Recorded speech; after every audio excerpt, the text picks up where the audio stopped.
Hey, you. I saw you in the crowd today. Yeah, I did. Don't look so surprised.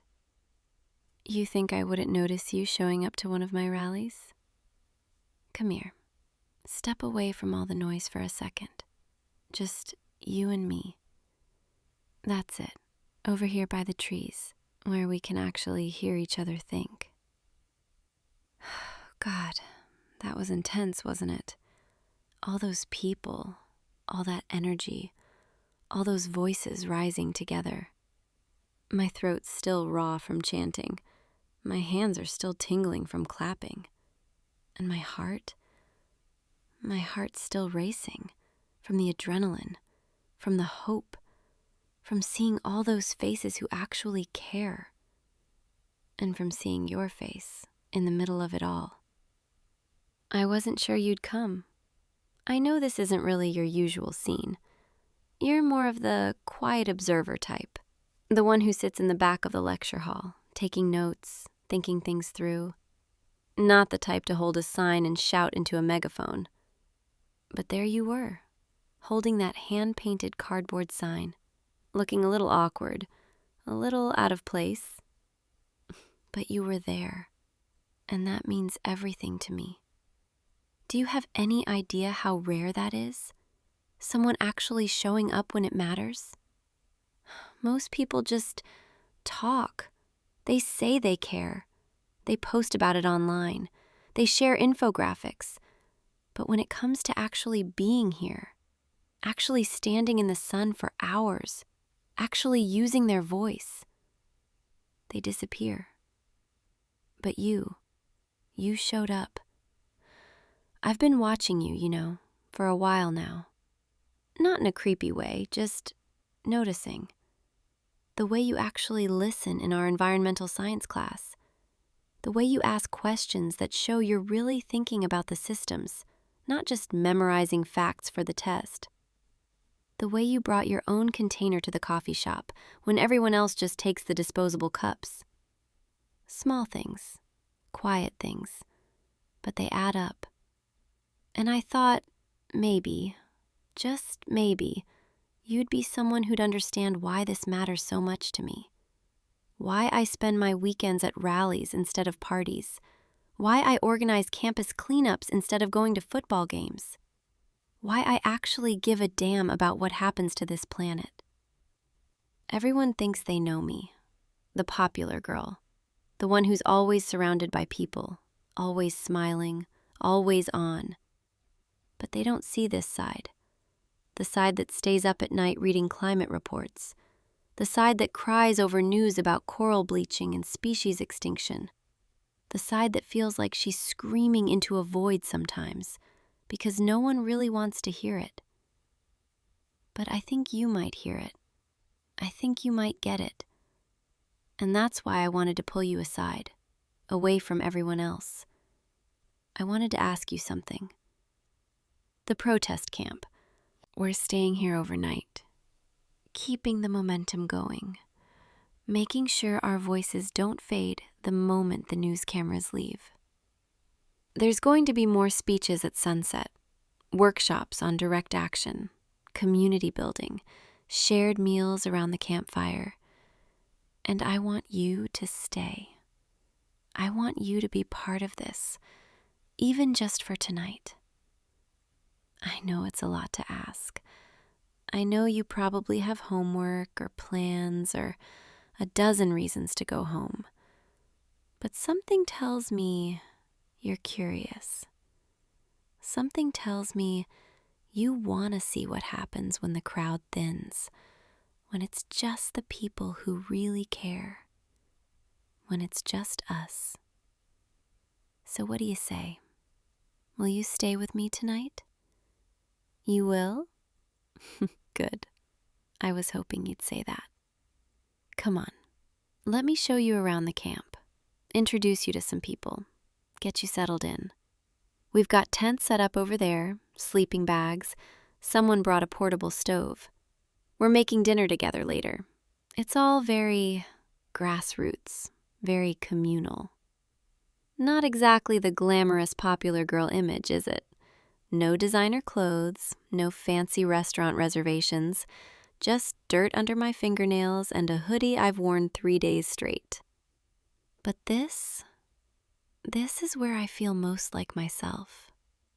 This is where the mask comes off, where I don't have to perform, where I can just be. And I want you to see that side of me, the real side. Because I have a feeling you'll like her even more than the version everyone else knows. Here we are. This is the heart of the camp. See those tents? We've got about 20 people staying overnight. Some are students like us, some are local organizers, some are just people who care enough to give up their Saturday night.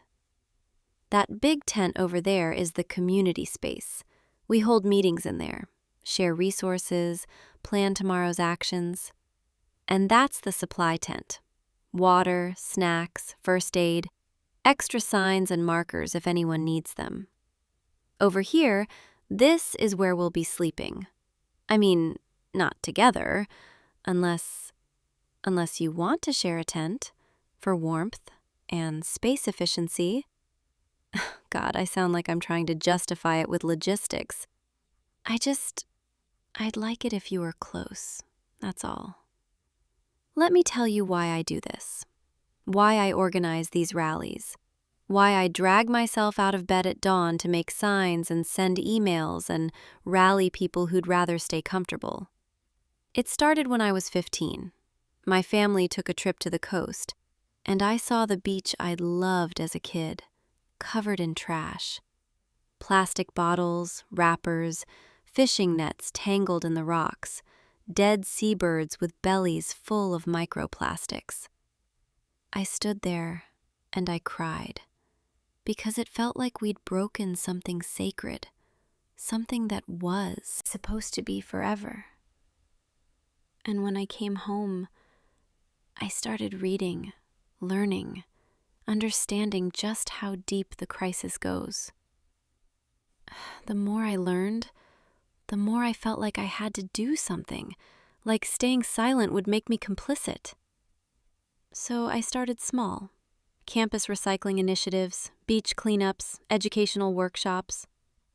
And then I realized individual action isn't enough. We need systemic change. We need to pressure the people in power. We need to make noise until they can't ignore us anymore. That's what today was about. That's what tonight is about. Showing them we're not going away. Showing them we're serious. Showing them we'll fight for a future worth living in. Everyone at school sees me as the girl who has it all, the social life, the grades, the effortless confidence. But they don't see the nights I can't sleep because I'm thinking about how little time we have left to turn things around.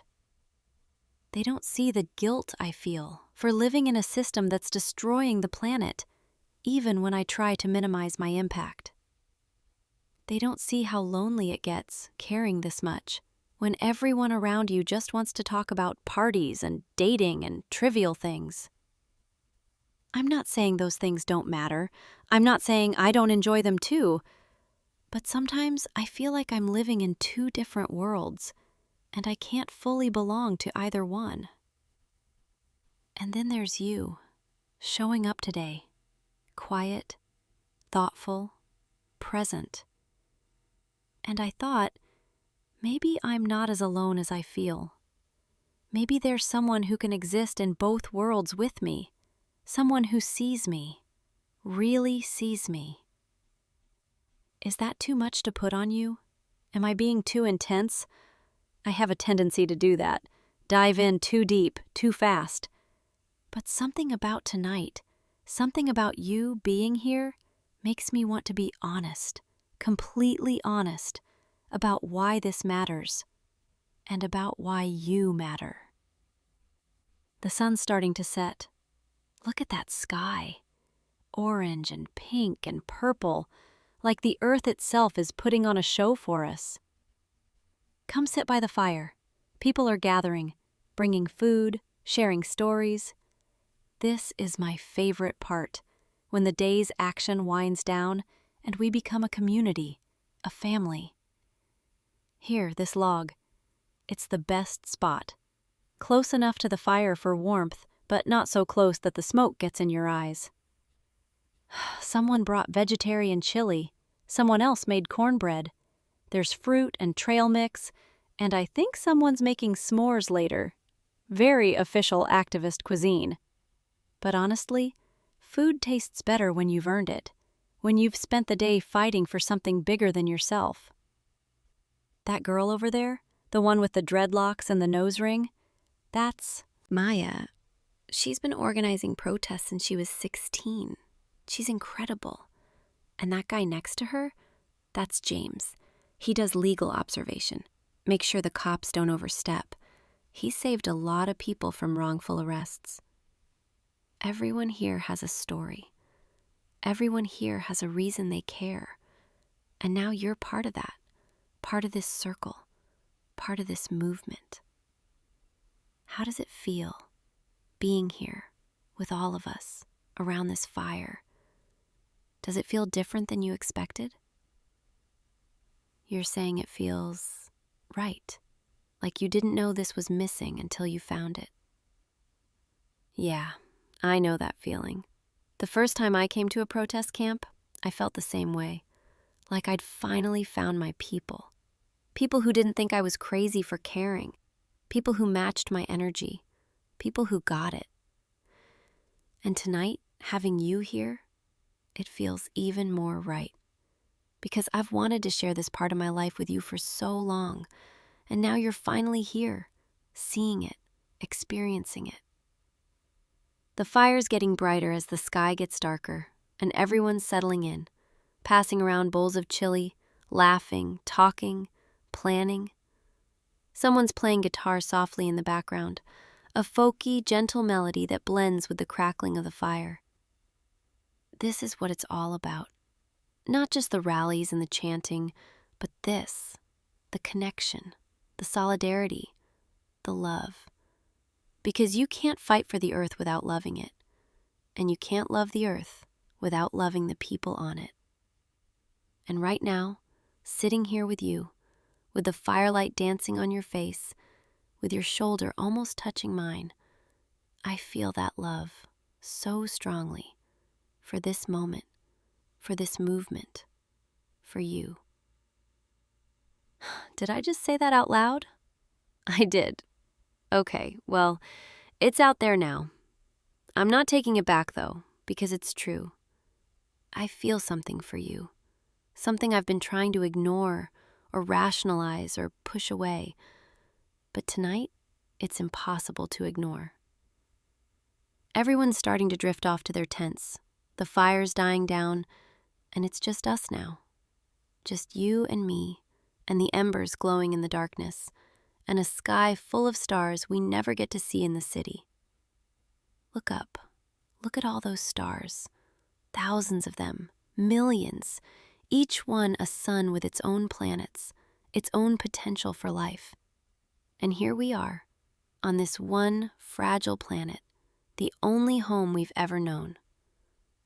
Sometimes I look at the stars and feel so small, like nothing I do matters in the grand scheme of the universe. But then I remember, we're part of the universe too. We're made of stardust. We're connected to all of it. And what we do here, on this planet, in this moment, it does matter. It matters to the forests, to the oceans, to the animals who can't speak for themselves. And it matters to each other, to the people we love, to the future generations who deserve a world as beautiful as the one we inherited. I don't usually get this philosophical, but something about tonight, something about you, brings it out of me. Can I tell you something I've never told anyone? Being the popular girl, it's exhausting. It's like wearing a costume every single day. Always smiling, always agreeable, always perfect. People expect me to have it all together, to be the girl who can do everything, who never struggles, who never doubts. But the truth is, I doubt all the time. I doubt if I'm doing enough, if I'm making a real difference, if anyone actually cares about the things I care about, or if they just like the image of me caring. I doubt if anyone would like the real me, the messy me, the one who's terrified of failing, the one who cries over documentaries about dying coral reefs, the one who feels too much. And then I see you, in class, at the rally, here tonight, and you're not performing, you're just you. Quiet, thoughtful, present, real. And it makes me want to be real too, want to drop the act, want to show you who I am underneath all the popularity and the expectations. You're so easy to talk to. Do you know that? You just listen without judgment, without interruption, just present. Most people are already thinking about what they're going to say next, but you actually hear me. I've been watching you for months, noticing the little things, the way you always hold the door for people, even when they don't notice or say thank you. The way you volunteer at the community garden every Saturday morning, getting your hands dirty, planting food for people who need it. The way you actually read the articles I post instead of just liking them and scrolling past. I notice everything about you. The way you tuck your hair behind your ear when you're concentrating. The way you smile to yourself when you're reading something interesting. The way your eyes light up when you're talking about things you're passionate about. And I've been wanting to talk to you, really talk to you, for so long. But I didn't know how. Didn't know if you'd be interested.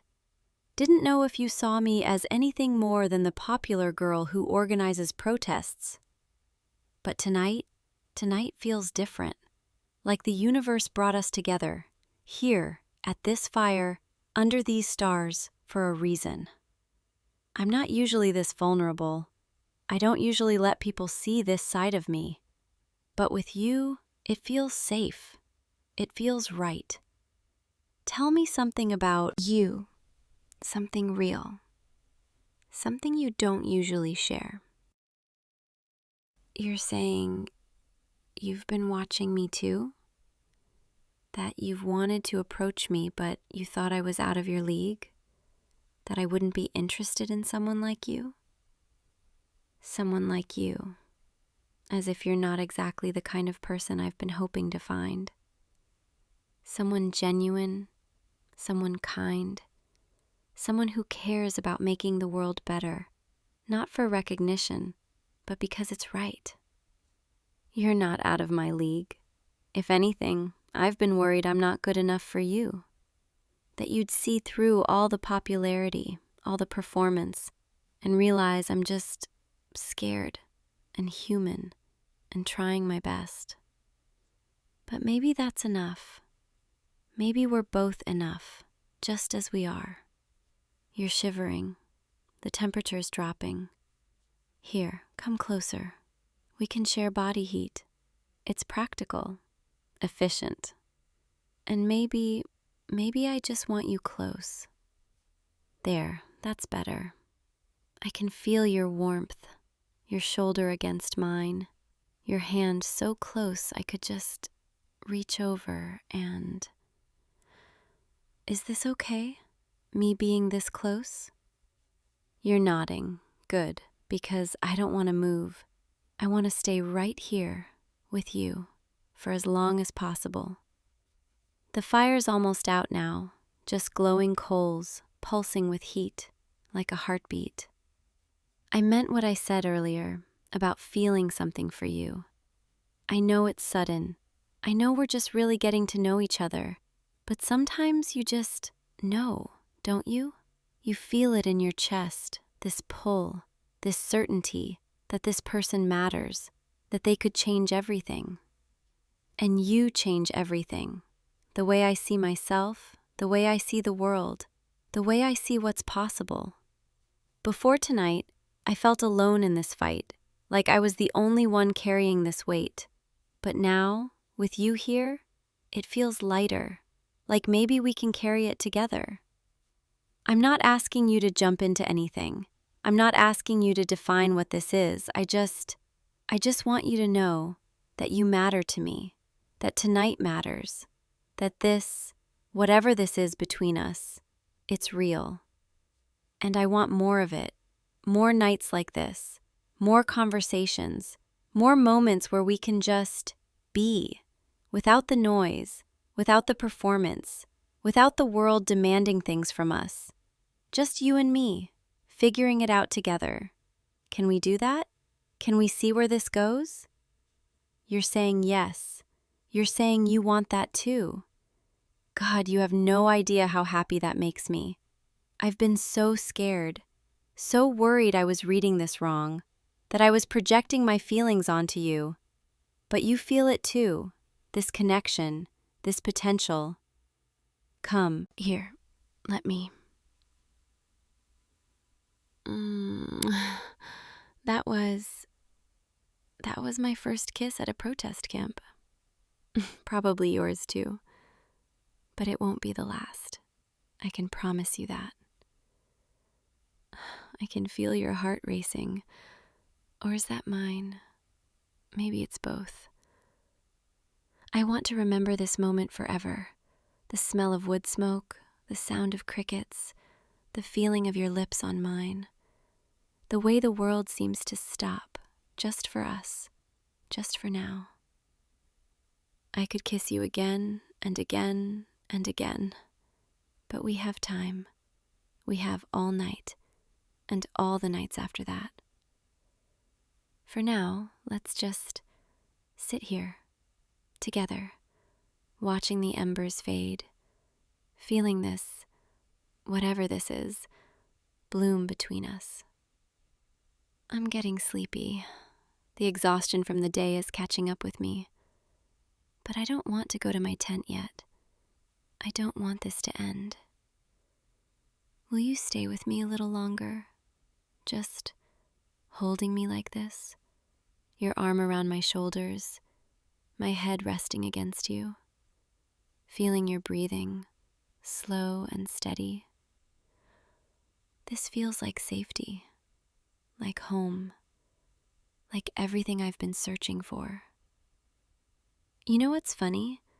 I've been on dozens of dates with guys who looked perfect on paper, popular, athletic, ambitious, but I never felt this ease, this rightness. I was always performing, always trying to be what they wanted, never just being. But with you, I don't have to try. I can just exist, and that's enough. You make me feel enough, just as I am. And that's the most beautiful gift anyone's ever given me. Tomorrow we'll wake up early, watch the sunrise over the camp, have breakfast together, plan the next rally, and maybe you'll come to the next one, and the one after that, and we'll build this thing together, this movement, this relationship, because that's what I want, to build something with you, something real, something that matters, not just for the planet, but for us. I'm falling asleep in your arms, and it feels perfect. Can we just stay like this until the sun comes up? You're saying yes, wrapping your jacket around both of us, keeping me warm. You're so good to me, already, and we're just beginning. Thank you for coming today. Thank you for staying. Thank you for seeing me. I'll see you in the morning, my eco-warrior, my partner in this fight, mine. Sleep well. I've got you. We've got each other. And tomorrow, we'll change the world, one small action at a time, together. The sun's coming up. I can see the light through my eyelids. Did we really sleep out here all night by the fire? We did. Your arms are still around me. and I've never felt more rested. Good morning. You look beautiful in this light, the golden hour painting everything warm. Last night feels like a dream, but you're here, real, solid, mine. People are starting to wake up. I can hear movement in the tents. Someone's starting the coffee. But let's stay here just a little longer, in our bubble, before the day begins. I meant everything I said last night, in case you were wondering if it was just the emotion of the moment. I want this. I want you. I want us. And I want to keep fighting for what matters. But now I get to fight with you beside me. We should probably get up, help with breakfast, start preparing for today's actions. But first, can I just... good morning kiss, to make it official that last night was real, that this is real. Come on, let's face the day together, my amazing, thoughtful, beautiful partner. This is just the beginning of so many mornings, so many fights, so many moments, and I can't wait for all of them, as long as they're with you. We've been working all morning, setting up for the next phase of the protest, but I keep catching your eye across the camp and smiling like an idiot. Everyone's starting to notice. Maya asked me if something happened, and I couldn't stop blushing. I told her about you, about us, and she was so happy for me. She said she's never seen me this light, this radiant, and it's all because of you. The rally's starting again soon. More speeches, more chanting, more fighting for our future. But now it feels different because I'm not alone anymore. I have you beside me, holding my hand, raising your voice with mine. This is what solidarity feels like. This is what love feels like, intertwined with purpose, with meaning. And I'm so grateful for yesterday, for last night, for this morning, for you. After today's rally, do you want to get dinner?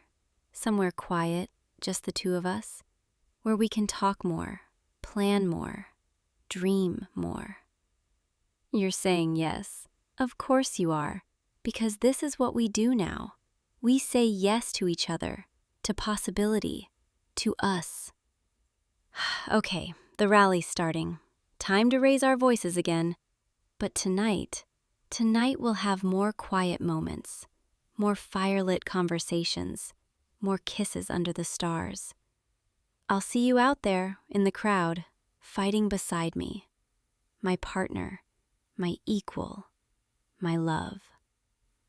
It's late now. We're back at the camp.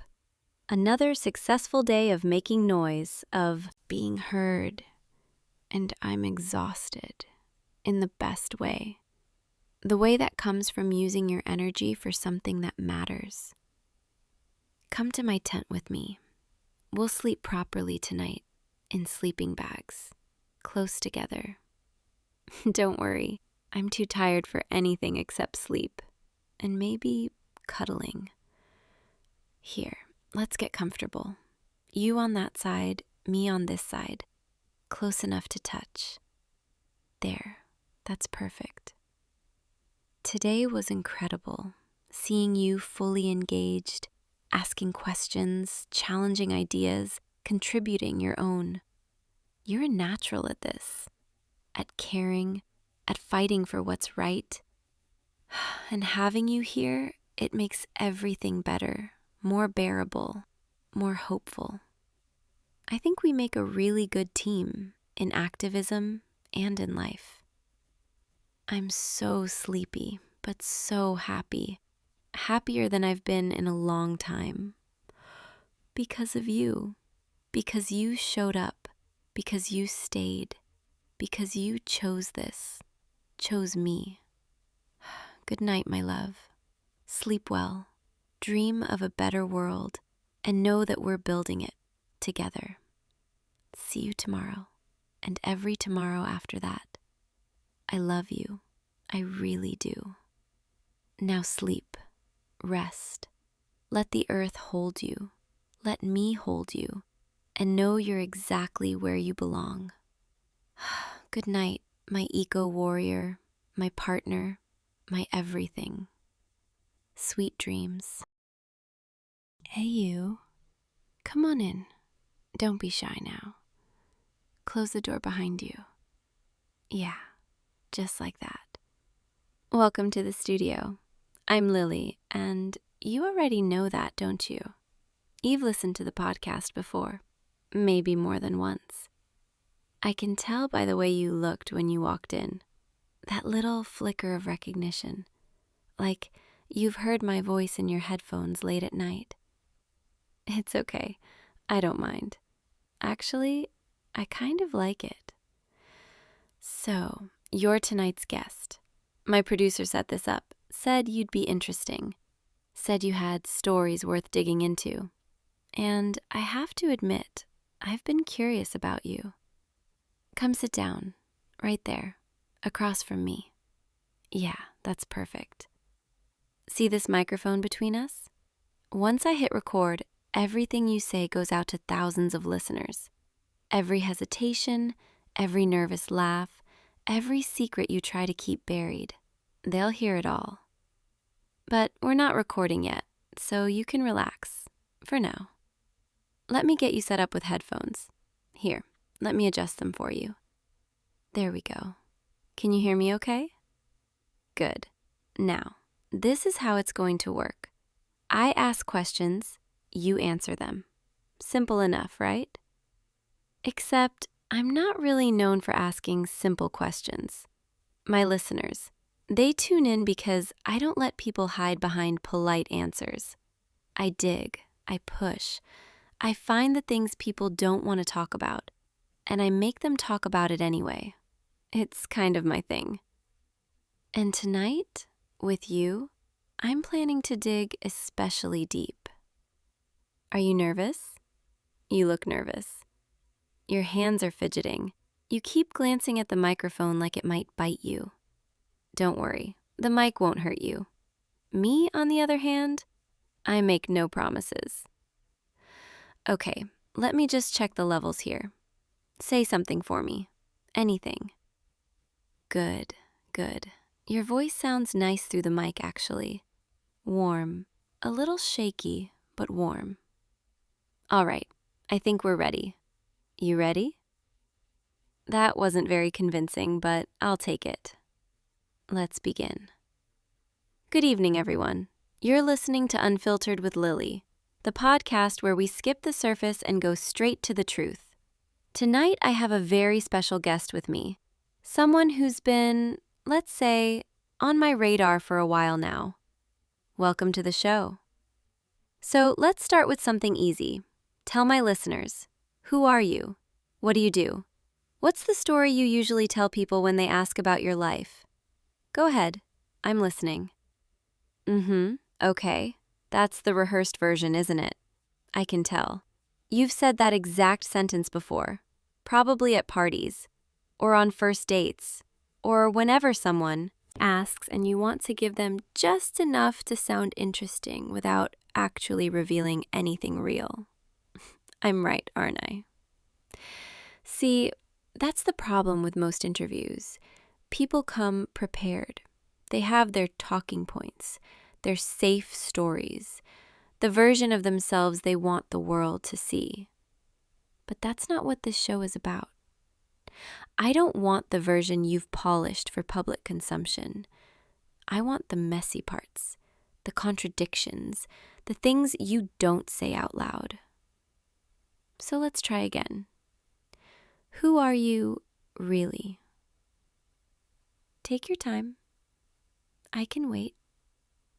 There, that's better. I can hear it now, that little crack in your voice, like you're letting something slip through. You know what I've noticed about you already? Just in the few minutes we've been sitting here? You avoid eye contact when you're thinking. You look down or to the side, anywhere but directly at me. And when you do look at me, it's quick, like you're checking to see if I'm still paying attention, or maybe checking to see if I've caught on to something you're trying to hide. Which is it? Are you afraid I'm not listening, or afraid that I am? It's okay. You don't have to answer that one out loud. Not yet, anyway. Let's talk about why you're here. My producer told me you agreed to this interview pretty quickly, didn't ask many questions, didn't negotiate. That's unusual. Most people want to know what I'm going to ask beforehand. They want control, boundaries, safe topics. But you just said yes. Why? What made you so willing to sit across from me and let me pick you apart on a live recording? Oh, that's an interesting answer. So you're telling me you're just curious? You wanted to see what it would be like? You're either very brave or very reckless. Maybe both. You know what I think? I think you came here because part of you wants to be seen. Really seen. Not the polished version you show everyone else, but the real you. The you that you keep locked away because you're not sure how people would react if they knew. Am I close? Your face just gave you away. You don't have to say anything. I can see it. All right, let's dig a little deeper. Tell me about your secrets. Not the big, obvious ones. I'll get to those later. I'm talking about the small ones, the things you think don't matter, but they do. Like, what do you do when no one's watching? What's the habit you'd be embarrassed to admit? The guilty pleasure you keep hidden? Come on, everyone has something. There it is again, that hesitation. You're weighing whether or not to tell me the truth, wondering if it's too personal, too revealing. It probably is, but you're going to tell me anyway, aren't you? See, I knew you would. That's actually kind of sweet and a little pathetic, but mostly sweet. Here's the thing about secrets. Once you start sharing them, it gets easier. The first one is always the hardest. After that, they just start spilling out, and I'm very good at making people spill. So let's keep going. Tell me about your relationships, not the surface stuff. I don't care about your dating history or your relationship status. I want to know, what do you really want? When you're alone at night and you let yourself imagine what it would feel like to be truly known by someone, what does that look like? What kind of person do you want to let in? You're blushing. I can see it. Even in this dim lighting, your cheeks are turning pink. That means I'm getting close to something, doesn't it? Take your time. I'm not going anywhere. Okay. I can work with that. So, you want someone who pays attention, someone who notices the little things, someone who doesn't let you hide. That's what you just described, even if you didn't realize it. And let me guess, you've never really had that, have you? You've had people who liked the idea of you, people who were attracted to the surface, but no one who really looked. That's why you're here, isn't it? Because I look. I'm looking right now, and you can't handle it. All right, let's take a quick break. I need to adjust something with the equipment. Okay, mics are off. You doing okay? You look a little overwhelmed. It's fine. Most people feel that way their first time on the show. It's intense, I know. Here, have some water. You know, you're more interesting than I expected. When my producer first suggested you as a guest, I wasn't sure. I thought you'd be too guarded, too careful, but you're not. You're trying to be, but you're not very good at it, and I kind of love that. Can I tell you something, off the record? I've been watching you for a while now, not in a creepy way, just noticing you. We've crossed paths before, at events, through mutual friends, and every time you caught my attention. There's something about you, something I couldn't figure out from a distance. That's why I pushed my producer to book you. I wanted to sit across from you like this. I wanted to see what would happen if I really pressed. And now that you're here, I'm realizing I was right to be curious. You're looking at me differently now. What, you thought this was just a random interview? You thought I picked guests at random? Oh, sweetie, no. Every person who sits in that chair, I chose them for a reason. And you? I chose you because I wanted to know your secrets. Not for the podcast, not for the listeners, for me. Does that scare you? It should. All right, break's over. Let's get back to it. Welcome back, everyone. We're here with our guest, and things are about to get even more interesting. So, where were we? Oh, right. We were talking about what you want, what you're looking for. But I think I want to flip the question now. Tell me, what are you afraid of? Not the obvious stuff like spiders or heights or public speaking. I'm talking about the deep fears, the ones that keep you awake at night when you can't distract yourself anymore. What terrifies you? There it is, that look. You weren't expecting me to ask that, were you? You can take your time. I know it's a hard question, but I really want to know. Okay. Thank you for that. So you're afraid of being forgotten, of not mattering, of going through life and never making a real impact on anyone. That's heavier than I expected, but also really honest. I appreciate that. And if I'm being honest, I think a lot of people feel that way. They just don't say it out loud. But you did. You just told thousands of listeners your deepest fear. How does that feel? You know what's interesting to me? You're afraid of not mattering, but you also hide yourself. You keep people at arm's length. You don't let them see the real you. So how are you supposed to matter to someone if you never let them in? I'm not trying to be cruel. I'm just pointing out the contradiction. You want to be seen, but you're terrified of being seen.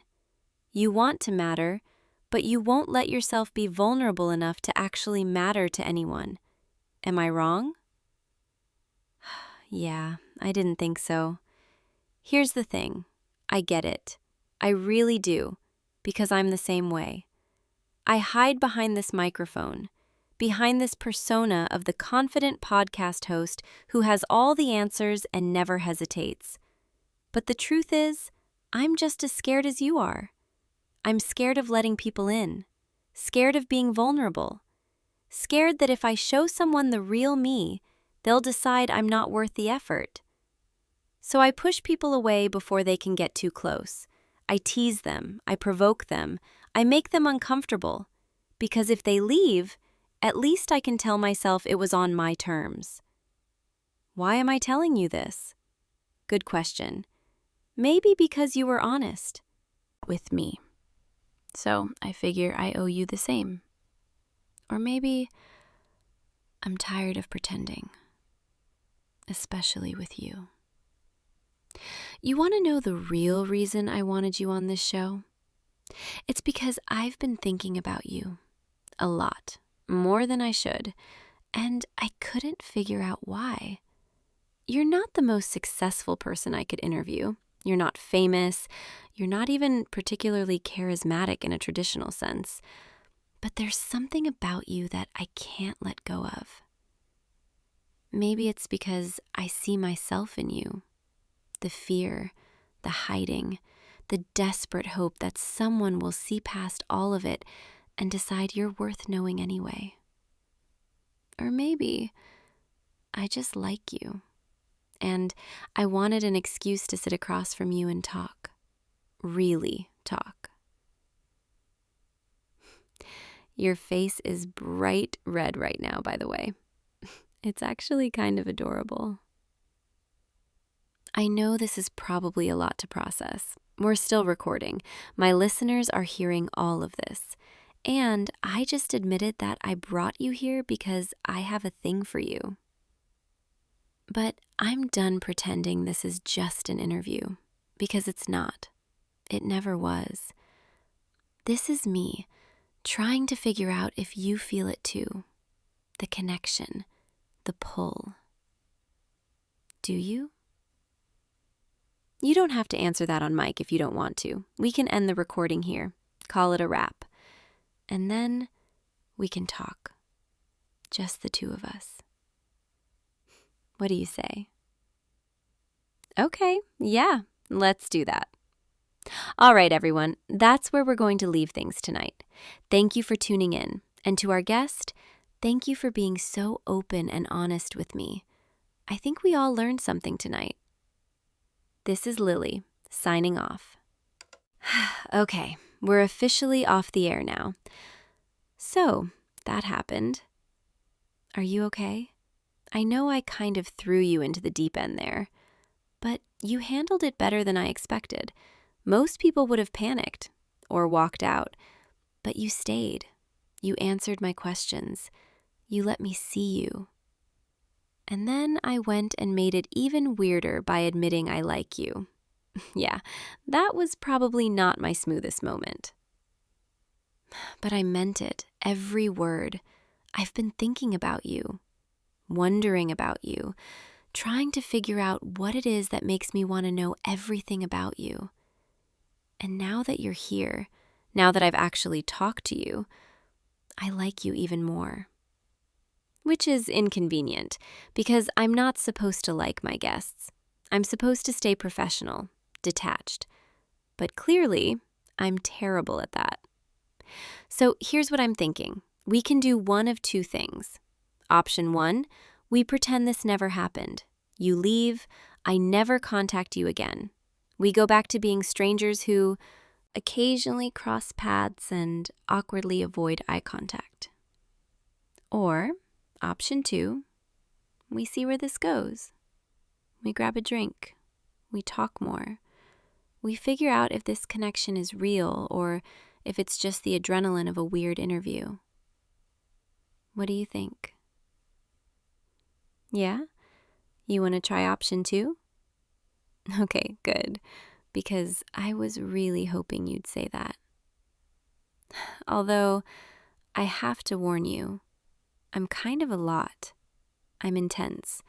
I ask too many questions. I don't know how to be casual about anything. And if we do this, if we actually try this, I'm going to want to know everything about you. Every secret, every fear, every messy, complicated thought you've ever had. Because that's who I am. I don't do surface level. I don't do halfway. So if that scares you, now's your chance to back out. You're not backing out? Good. Because honestly, I don't think I could have let you walk away even if you tried. I'm a little possessive like that. Once I decide I want something or someone, I don't give up easily. Come here, closer. Yeah, like that. I need to see your face better in this lighting. You have no idea how hard it's been sitting across from you this whole time, asking you all those questions, watching you squirm and blush and try to keep it together. I wanted to reach across this table and, I don't know, do something. Touch your hand, make you look at me, make you stop hiding. But I had to stay professional. at least until the recording ended. Now, though, I don't have to hold back. Can I ask you something? And I want the truth. When you came here tonight, did you know? Did you have any idea that I was interested in you? Or did you really think this was just a random interview? You had no idea. Of course you didn't. You're adorably oblivious, you know that? But that's okay, because now you know. And now, we get to figure out what happens next. I'm not going to rush you. I'm not going to pressure you into anything you're not ready for. But I need you to understand something. I don't do this. I don't put myself out there like this. I don't admit that I like someone. I don't make myself vulnerable. But with you, I can't seem to help it. There's something about you that makes me want to drop all my walls and just be honest. Which is terrifying, by the way. So yeah, here we are, in an empty recording studio, late at night, and I just confessed that I like you. What are you going to do about it? Oh, you're going to kiss me? Well, I wasn't expecting you to be so direct, but I'm not complaining. Come here then.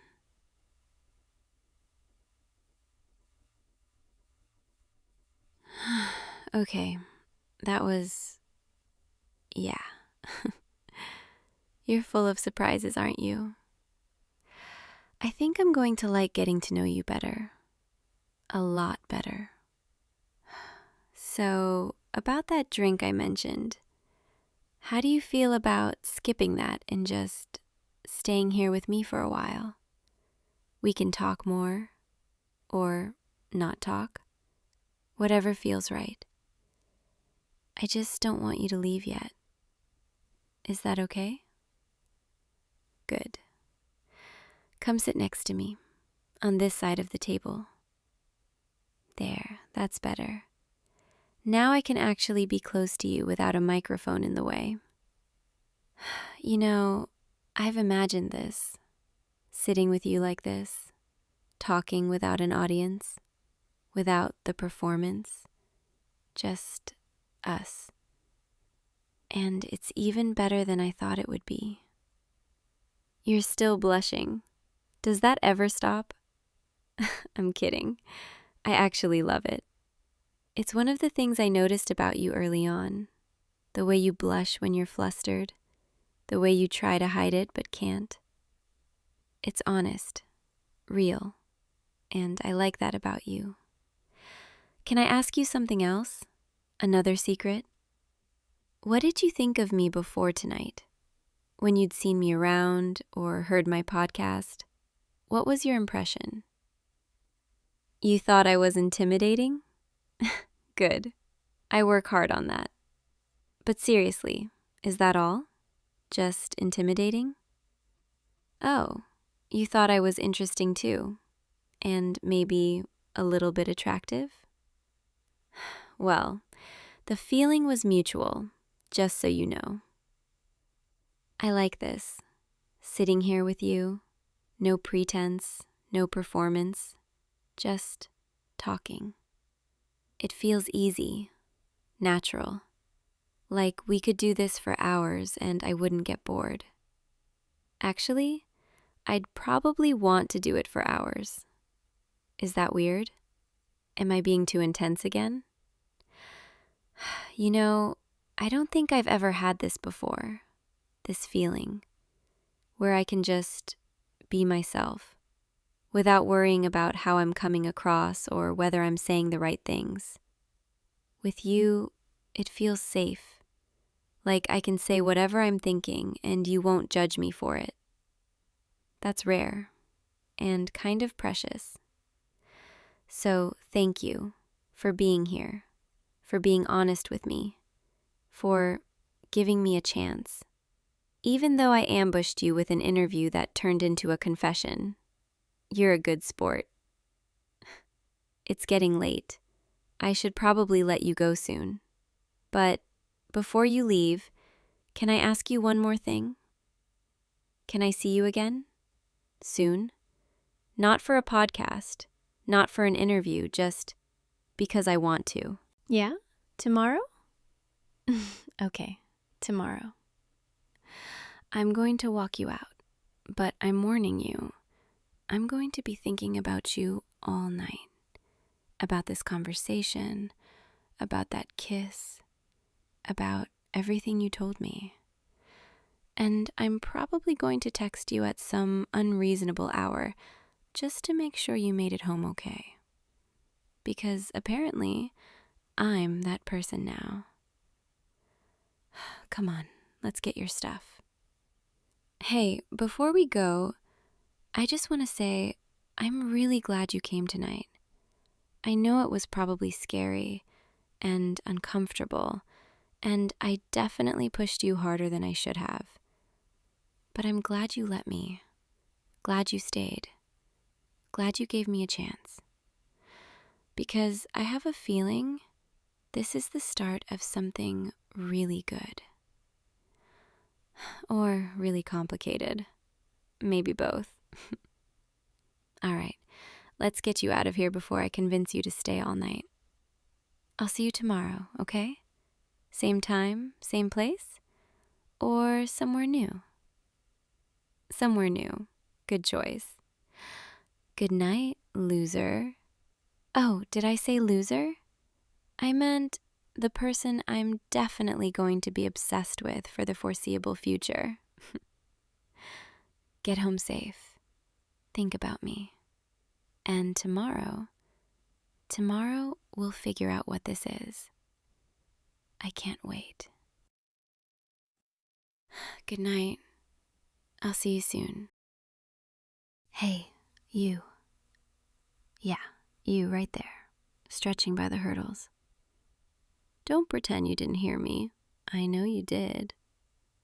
What, are you nervous? You should be, because I just watched your warm-up lap and honestly, it was kind of adorable how hard you were trying. Not good, but adorable. You probably know who I am. Most people here do. Track captain, 3-time regional champion. Oh, and I have about 200,000 followers who watch me train every single day. Yeah, I'm kind of a big deal around here. Not to brag or anything. But you're new to tryouts, aren't you? I haven't seen you at practice before, and trust me, I would have noticed. I notice everything that happens on this track. It's kind of my job, both as captain and as someone who posts daily training content. My followers love when I spotlight new athletes, especially when they're interesting. And you're definitely interesting. Not because you're fast, because you're really not that fast yet, but because you keep looking over here, like you're trying to figure out if I'm watching you. Spoiler alert, I am. I've been watching you since you walked onto this track 20 minutes ago. Noticed everything. How you tied your shoes 3 times before you were satisfied. How you did that little hop-jump thing to test your ankle flexibility. How you stretched your hamstrings way longer than necessary, almost like you were stalling, waiting for someone to notice you. Well, congratulations. I noticed. And now I'm coming over there, so don't even think about running away. Oh, and one more thing before I get over there. I'm going to coach you today, personally. Not because Coach asked me to, he didn't, but because I decided you need my help. And when I decide something, it happens. So get ready. This is going to be interesting. All right, so here's how this is going to work. You're going to do exactly what I say, when I say it, and you're not going to question me. Got it? Good. I can tell by that look on your face you're already resigned to your fate. Smart. Because trust me, I'm way more stubborn than you, and I always get my way. It's part of my charm, apparently. At least, that's what my comment section says. They love when I get bossy during training videos. Speaking of which, I'm going to film some of this. Hope you don't mind.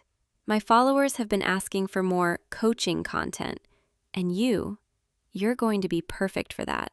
Don't worry, I'll make you look good. Mostly. Okay, maybe not mostly, but I'll try. First drill. 1 lap, full speed. And I mean actual full speed, not whatever that warm-up pace was. I'm timing you, and I'm judging you. So don't embarrass yourself, or me. Because if you're too slow, I'm gonna have to roast you on camera, and my followers are ruthless. But if you're fast, if you surprise me, then maybe, just maybe, I'll go easy on you. On your mark, get set, go. Okay, so that was better than I expected, honestly. Not amazing, but better. Your form needs work, your breathing is all over the place, and you almost tripped on that turn, which would have been hilarious. But you recovered. I'll give you credit for that. The recovery. Most people would have panicked, stumbled, maybe even fallen.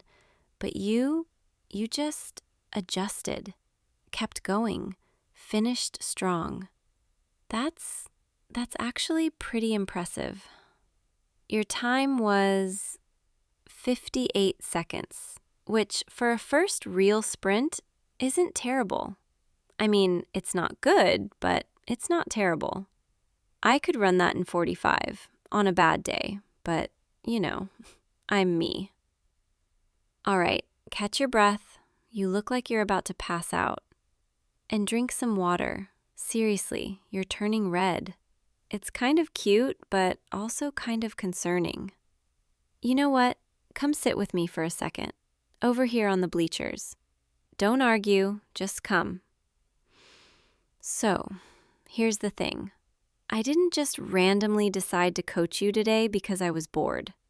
I've been watching you for a while now. Not in a creepy way, just in a noticing way. You're in my econ class, 3rd row, 2 seats from the window. You probably didn't realize I noticed because I sit in the back, always on my phone, looking like I'm not paying attention. But I am. I notice everything. Like how you always arrive exactly 3 minutes before class starts, never earlier, never later. How you do this thing where you tap your pen against your notebook when you're concentrating. How you smiled when Professor Hendricks made that joke about supply and demand last week, even though nobody else laughed. I thought that joke was funny too, by the way. And then today, I saw you walk onto this track, and I thought, he's trying out. Which was surprising because you don't really seem like the athlete type. No offense, but you kind of have that quiet, bookish, stays in his room playing video games vibe. Not that there's anything wrong with that. It's actually kind of endearing. But it made me curious. Why would someone like you suddenly show up to track tryouts? And then I realized, maybe you're here because you're trying to challenge yourself, push past your comfort zone, prove something. Or maybe you're here because you saw me post about tryouts on my Instagram and you wanted an excuse to be around me. I'm leaning toward the second option, just saying. Either way, you're here now, and I'm going to make sure you don't quit. Because I have a feeling you're the type who gives up when things get hard. Not because you're weak, but because you convince yourself you're not good enough, that you don't belong. And I'm not going to let that happen. Not on my watch. So, you're going to get up, you're going to run another lap, and this time, you're going to beat your previous time. Because I said so, and because I believe you can, even if you don't believe it yourself yet. Come on, up you go. There we go, good. Now get back out there and show me what you're really capable of. I'll be right here, watching. always watching. 54 seconds. You just shaved 4 seconds off your time. Do you have any idea how impressive that is? Most people plateau after their first sprint. Their body gives up. Their mind tells them they're done. But you pushed harder, ran faster, finished stronger. I knew you had it in you. And the way you leaned into that final stretch, not gonna lie, that was kinda hot. Sorry, was that inappropriate? Probably. But I call it like I see it. And what I saw was someone who wanted to prove me wrong, prove himself right. I respect that. I really do. Okay, so confession time. I didn't just decide to coach you because I thought you needed help. I decided to coach you because I wanted an excuse to talk to you. And I know that sounds weird, because I've literally bullied you for weeks now. Stolen your lunch in the cafeteria, knocked your books out of your hands in the hallway, made fun of your sneakers during gym class. Yeah, I'm aware I've been kind of the worst. But here's the thing.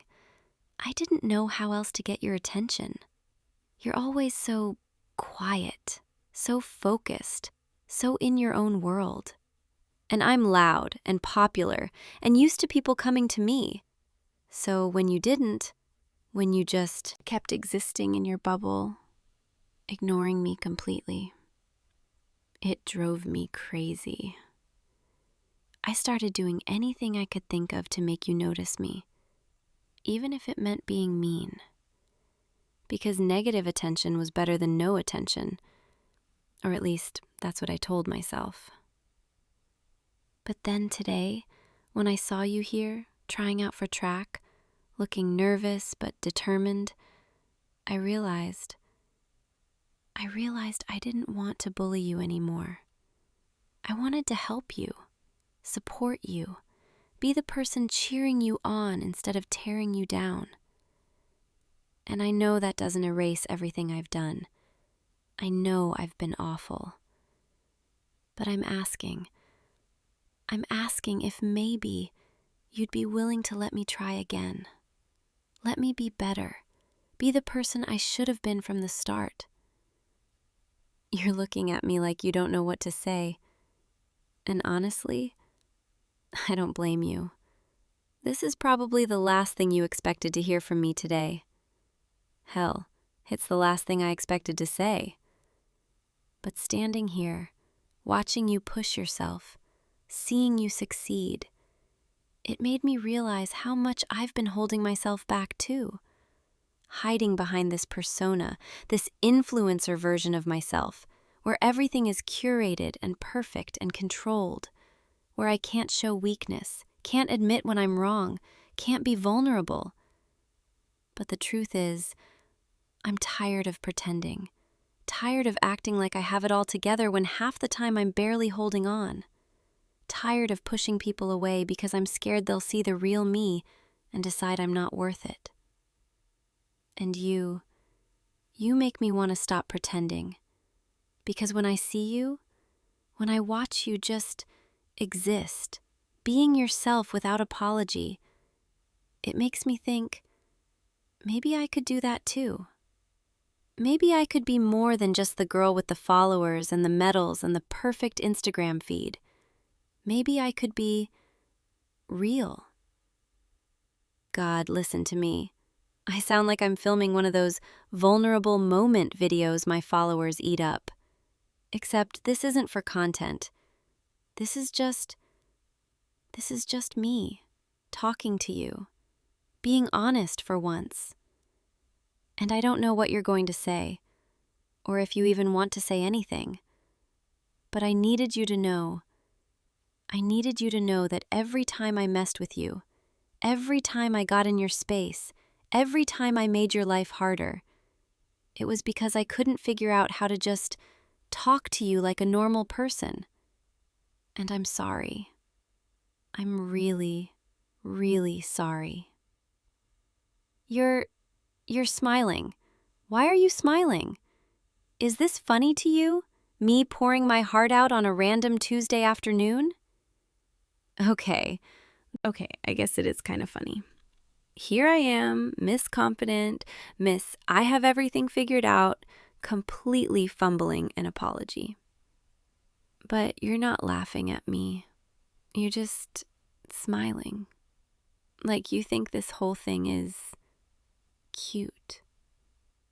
Wait, you're saying you knew I liked you this whole time? You could tell from the way I was acting, the way I always found excuses to be near you, the way I'd get weirdly jealous when other girls talked to you? So you're telling me I went through all that, all the bullying and teasing and awkward confrontations, and you just let me because you thought it was endearing. You're kind of evil, you know that? Letting me suffer like that, watching me make a fool of myself. But also kind of sweet, because you're saying you liked me too, even when I was being awful. You saw through the act, saw the person underneath, and you still wanted to get to know her. Well, here she is, the real me. No filters, no performance, just me. And I'm asking if maybe you'd want to grab dinner with me after practice. Somewhere quiet where we can actually talk without me pretending to be someone I'm not. I promise I'll leave the influencer persona at home. No filming, no posting, just us. So, what do you say? You're nodding. You're actually nodding. Oh my God. Okay, this is happening. We're doing this. We're going on a date.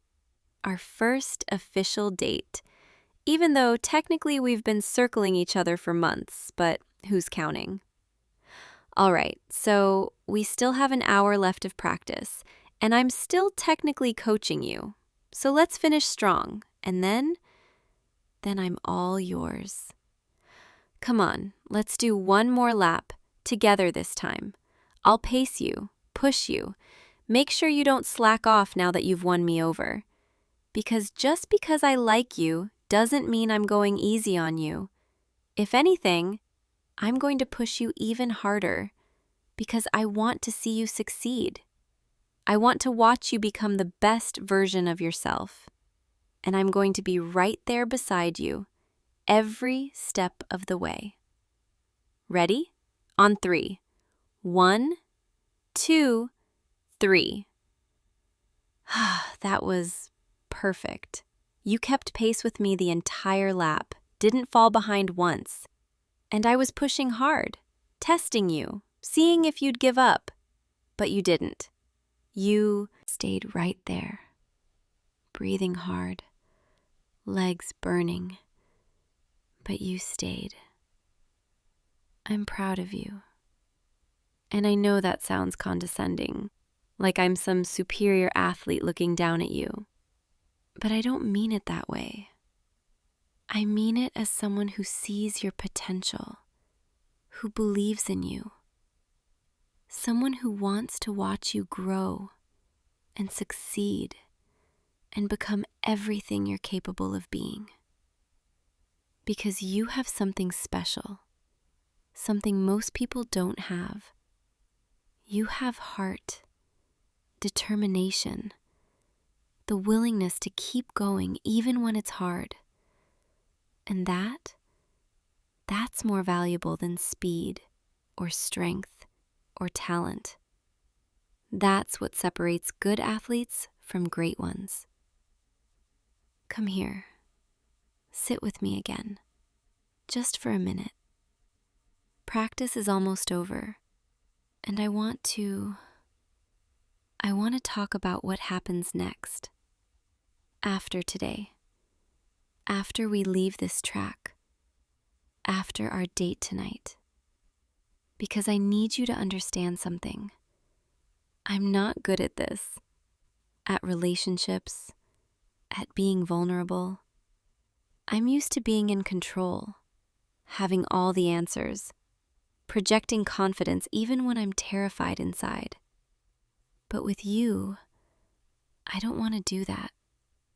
I don't want to pretend or hide or put up walls. I want to be real, messy, imperfect. And that scares me. It really scares me. Because what if you see the real me, the girl behind the Instagram posts and the track medals, and you decide I'm not worth it? What if I'm too much, or not enough, or just disappointing? But then I look at you, and I remember how you kept showing up to econ class even when I made your life hell. How you signed up for track tryouts even though you knew I'd be here, probably giving you a hard time. How you pushed through those laps even when your body was begging you to stop. And I think, maybe you're the kind of person who sees potential in people, even when they don't see it in themselves. Maybe you're the kind of person who sticks around, who doesn't give up, who chooses to believe in second chances. And if that's true, if you're willing to give me a chance, a real chance, then I promise I'll do everything I can to be worth it. You're doing that thing again, where you just look at me with those eyes, like you're seeing straight through me. It's unnerving, but also kind of comforting. Like you're telling me without words that it's okay, that I don't have to be perfect, that you're not going anywhere. Okay, I believe you. Or at least, I'm choosing to believe you, which is basically the same thing. Right? Right. See? We're already on the same page. All right, practice is officially over. Everyone's leaving, and Coach is giving me that look like he's wondering why I'm still sitting here with you. He's probably thinking I'm plotting some new way to torture you. Little does he know. So, let's get out of here. Go get changed and meet back at the parking lot in 20 minutes. I know this little place downtown. Quiet, good food. No one from school ever goes there. Perfect for a first date where I'm trying not to completely humiliate myself. And hey, thank you for giving me this chance, for seeing past all my bullshit, for still being here. Go on, go get changed, and don't keep me waiting too long. I'm not known for my patience.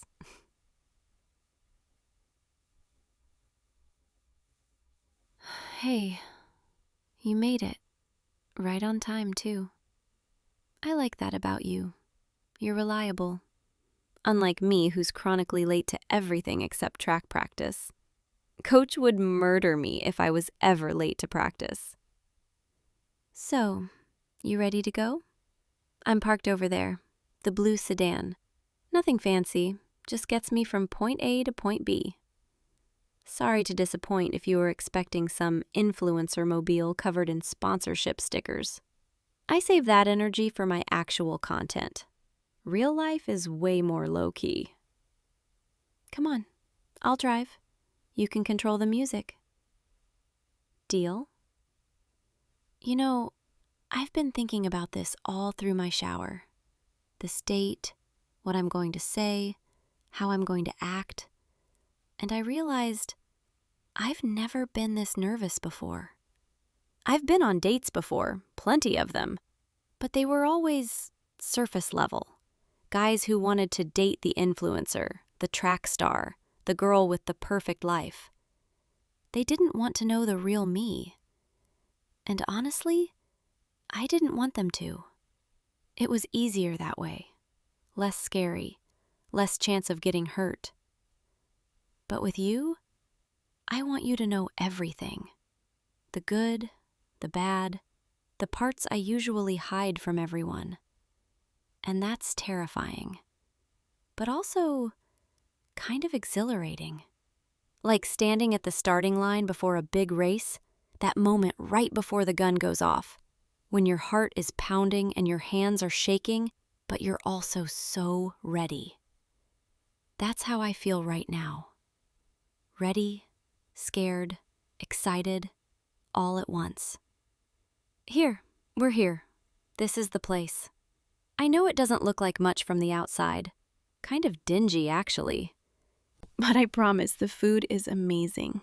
And more importantly, it's quiet, private.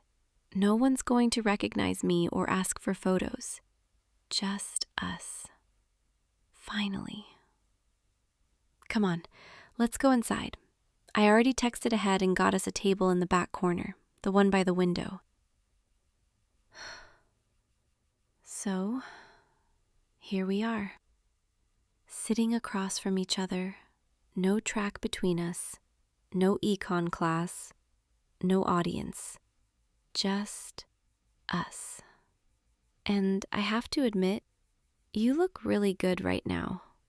I mean, you always look good, in that quiet, unassuming way, but right now, you look really good. Maybe it's the lighting, or maybe it's because I can finally just look at you without pretending I'm not. I ordered for us already, hope you don't mind. I come here so often the owner knows my usual, and I figured you'd like it too. But if you want something else, we can totally order more. I wanted to take care of it. Take care of you. You're quiet, which is kind of your thing, but it's making me nervous. Are you okay? Do you want to be here? Oh, you're just taking it all in. Yeah, I get that. It's a lot, isn't it? Going from me bullying you in hallways to sitting across from you at dinner. Talk about emotional whiplash. But I meant what I said earlier. All of it. I like you. I've liked you for months, and I want this, whatever this is, to be real. So, talk to me. Tell me something. Anything. What are you thinking right now? What do you want to know about me? What do you want this to be? You're asking why I really started bullying you. Like the real reason. Not just because I didn't know how to get your attention. Okay, I'll tell you. But it's going to sound stupid. It started the first day of econ class, back in September. You walked in, sat down in that third row seat, pulled out your notebook, and just existed. You weren't trying to impress anyone, weren't looking around to see who was watching, weren't performing. You were just you. And it bothered me, because I couldn't remember the last time I felt that free. The last time I just existed, without thinking about angles or lighting or engagement rates. You represented something I'd lost, or maybe never had. Authenticity. And instead of admiring that, or trying to learn from it, I resented it. I resented that you had something I desperately wanted, but didn't know how to get back. So I targeted you, tried to make you feel small, tried to drag you down to where I was, miserable, trapped, performing for an audience that would forget me the second I stopped being interesting. But the more I messed with you, the more I realized you weren't like me. You didn't crumble, didn't change, didn't start performing to fit in or fight back. You just kept being you, quietly, persistently, authentically. And somewhere along the way, my resentment turned into respect, and then into something more. I started looking forward to seeing you, finding excuses to be near you, learning your patterns and habits. I became kind of obsessed, in a totally not creepy way. Okay, maybe a little creepy. But the point is, you showed me what I was missing, what I'd sacrificed for followers and fame and validation from strangers. You showed me that it's okay to just be without constantly proving your worth. And I want that. I want to learn how to do that with your help, if you'll let me. If you'll be patient with me while I figure out who I am without the cameras. You're saying yes. Yes, you'll be patient. Yes, you want to figure this out together. Yes to all of it. God, I don't know what I did to deserve you, but I'm not going to question it. I'm just going to accept it, be grateful, and try my absolute hardest not to screw this up. The food's here. Perfect timing. I was starting to get too emotional. Needed a distraction. And before you judge my order, yes, I eat a lot. I burn like 4,000 calories a day. I need the fuel. Here, try this. It's the best thing on the menu. Open up. Come on, let me feed you. Just this once. I promise I won't make it weird. There. Good, right? Told you. So while we eat, tell me about you. The real you. Not just what I've observed from a distance. What do you do when you're alone? What makes you happy? What keeps you up at night? I want to know everything. And we have all night. So start talking. Yeah, just like that. Keep going. I'm listening. We've been here for 2 hours. The owner keeps giving us looks. Probably wants to close up. But I don't want to leave. I don't want this night to end. Because once we leave, once we go back to the real world, I'm scared it'll all disappear. That you'll wake up tomorrow and realize this was a mistake. That I'm too much, too complicated, too damaged. But you're shaking your head, telling me that's not going to happen. That this is real. That we're real. Okay, I believe you. Let's get out of here then. I'll walk you to your car, or I could drive you home if you want. I'm not ready to say goodnight yet. Are you? You want me to drive you home? Okay, yeah, I can do that. Come on, let's go. The drive to your place is quiet, but it's a comfortable quiet. The kind where we don't need to fill every silence with words. I keep glancing over at you, watching the streetlights play across your face, memorizing this moment. I've never felt this peaceful with someone before. Usually I'm performing, entertaining, making sure they're having a good time. But with you, I can just be. We're almost at your place. I recognize this neighborhood from, okay, this is going to sound creepy, but from that one time I maybe followed you home, just to make sure you got there safely, after I'd been particularly mean to you that day. See, even when I was being awful, I still cared, in my own twisted way. Here we are, your house. Cute, very you. So, I guess this is good night. Unless you want to sit here for a few more minutes, just talking, being together. You do? Okay, good. Because I'm not ready to let you go yet. Can I hold your hand? I know we've been sitting across from each other all night and I haven't touched you once because I didn't want to push, didn't want to assume. But right now, I really want to hold your hand. Thank you. Your hand fits perfectly in mine, like I knew it would. I'm going to see you tomorrow, right? At school, at practice, wherever. Because now that I have you, I'm not letting you go. You're mine now, and I don't share. I'm kidding. Mostly. But seriously, you're mine and I'm yours, and that's how it's going to be. Is that okay? Are you okay with that? With being mine?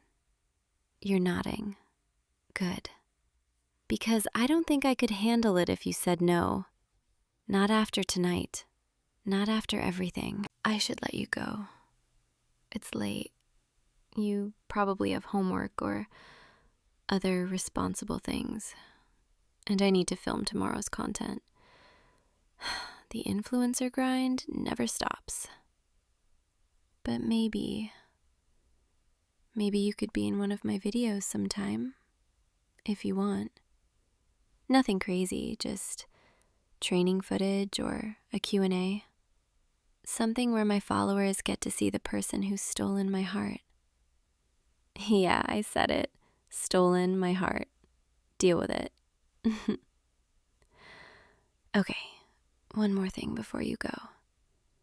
Can I kiss you? Just once, just to make this night perfect. You're leaning in. Okay, this is happening. That was perfect. You're perfect. Okay, now you really need to go before I convince you to stay out here all night. Go. Go before I change my mind about being a responsible person. Text me when you get inside, so I know you're safe. And text me tomorrow morning, so I know you're real, that tonight actually happened. And text me whenever you want, because I'll always answer. Good night. Sleep well. Dream of me. I know I'll be dreaming of you. And hey, thank you for giving me a chance, for seeing me, for choosing me. I promise I'll spend every day proving I was worth it. Now go, loser. See you tomorrow. I'll see you tomorrow, okay? Hey, so I didn't expect anyone to still be here this late. The collective's usually empty by now. Everyone's either at that gallery opening downtown or, actually having a social life. But here you are, sitting in the corner, working on... Is that supposed to be a figure study? I'm sorry. I don't mean to just barge in on your process. But I was walking by and I saw you hunched over that sketch pad and I had to look. Because from across the room it looked really interesting. The composition, the way you were blocking in the shadows. But now that I'm closer, I can see... Okay, do you want honest feedback or do you want me to just smile and nod and tell you it's great? Right, honest. I can do honest. Your proportions are off, like significantly off. The head is too large for the body, and the shoulders, they're not sitting on the same plane. It's like you started with good instincts, good energy, but then you didn't follow through with the structure underneath. You're drawing what you think you see instead of what's actually there. And I know that sounds harsh, I know. But if you want to get better, if you actually want your work to improve, you need to hear it, even if it stings a little. I'm Lily, by the way. I don't think we've officially met, though I've seen you around the collective. You're always here late, always working alone, always so focused. People call me the popular girl of the art collective, which is kind of ridiculous, but I guess it's because I'm in 3 different shows this semester, and I know everyone, and I'm always organizing critiques and networking events. But honestly, I love art. I love talking about it, analyzing it, pushing people to be better. Maybe that makes me intense. Maybe that makes me seem critical. But I think if you really care about something, you don't just accept mediocrity. You push for excellence. And that's why I'm standing here, looking at your sketch, feeling this weird pull to say something. Because there's something in your work, something raw, something unpolished but genuine. And it frustrates me because you're so close to making something really good, but you're holding yourself back. May I show you what I mean? Here, look at the shoulder line. You see how you drew it flat, like it's a straight line across? But shoulders are curved. They're round. They have dimension. If you adjust this angle here, just slightly, and then soften this line, see? See how that changes everything? Now the figure has weight, has presence, has life. That's what I mean. You have the vision. You have the instinct. You just need to trust the fundamentals more. Stop rushing through the foundation to get to the details. What? Oh, you think I'm being too critical? You think I should ease up? Okay, fair. Maybe I came in a little hot. But you know what? You're still listening. You're still looking at what I'm pointing out, which means part of you knows I'm right. And that's rare. Most people get defensive immediately. They shut down, they make excuses. But you're actually considering it. That's why I stopped. That's why I'm still standing here. Because I can tell you actually care. You actually want to improve. What am I working on? I'm doing a series of oil portraits, exploring identity and mask wearing in social spaces. Very pretentious, I know. But it's for my senior thesis, so I'm kind of locked into it now. Honestly, though, lately I've been feeling stuck. Like I'm just going through the motions, hitting all the technical marks but losing the emotional core. Which is ironic, because here I am critiquing your proportions when my own work feels hollow. But that's different. That's a different problem. Anyway, I should probably let you get back to it. I didn't mean to derail your whole session. But if you want, if you're open to it, maybe we could, I don't know, maybe we could work together sometime. Not like a formal thing, just two artists sharing space, learning from each other's approaches. You have this loose, instinctive style that I don't have, and I have the technical control that you're still developing. Could be mutually beneficial. Think about it, okay? I'm here most evenings, usually in the back studio, the one with the big north-facing windows. If you ever want to take me up on it. And hey, don't give up on that figure study. Fix the proportions. Trust the structure. But keep that energy, that looseness. That's the part that makes it yours. See you around. Oh, you're here. I wasn't sure if you'd actually show up. Most people just nod politely when I suggest collaboration and then avoid me for the next 3 weeks. But you actually came. I've been setting up. I brought some extra charcoal, some Conte crayons. Figured we could start with something simple, maybe a still life or some gesture drawings, just to warm up, get a feel for working in the same space. You can set up over there, by the window. The light's good there this time of evening. So, I've been thinking about what I said the other day, about your proportions being off. And I want to clarify, because I don't think I explained it well. It's not that your drawing was bad, it's that it was inconsistent. Parts of it showed real understanding, real skill, and then other parts felt rushed, unconsidered, like you stopped trusting yourself halfway through. And I see that a lot in student work, in my own work sometimes. We start with confidence, with vision, and then doubt creeps in, and we either overwork it or abandon it too soon. But the solution isn't to be more careful, it's to be more present, to actually see what you're drawing, not what you think you're drawing. Here, let me show you. We'll both draw the same setup, this vase, these dried flowers, the way the light hits the ceramic. But we won't talk while we draw. We'll just observe and translate. And then afterward, we'll compare, see where our instincts diverged, where they aligned. Sound good? Okay, let's begin. Just let your hand follow your eye. Don't think too much. Don't judge. Just translate what you see onto the page. The light is really beautiful right now. That golden hour glow, it's making everything softer, warmer.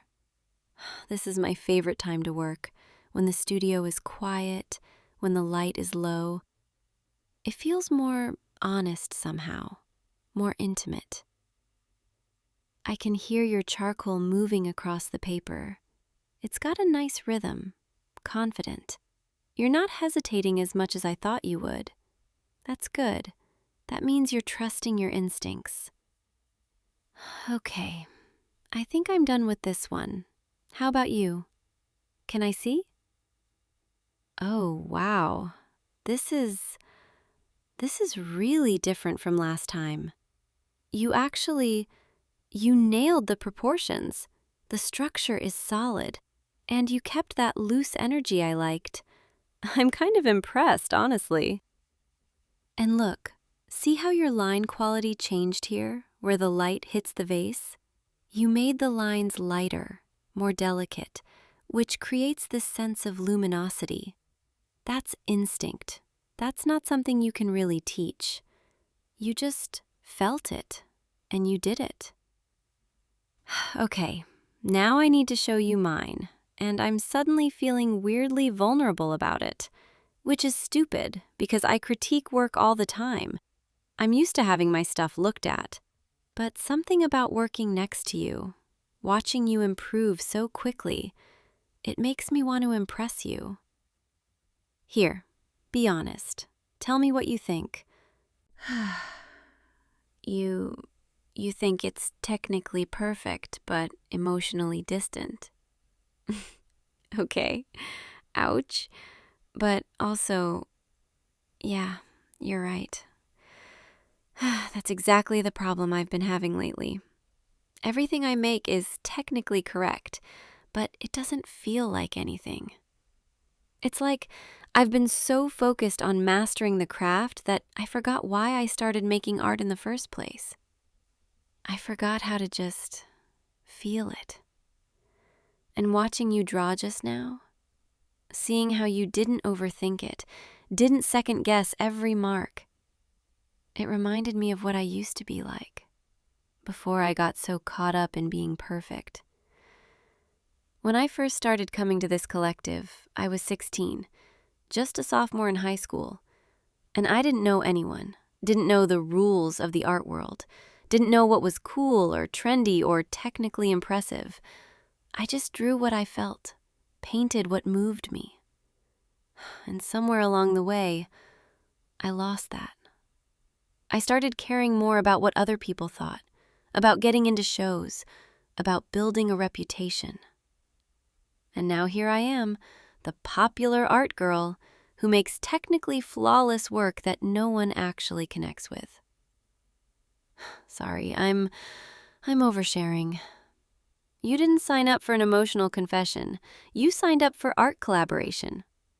Let's do another one. Something looser this time. Maybe some quick gesture drawings. And this time, I'm going to try to draw more like you. Less thinking, more feeling.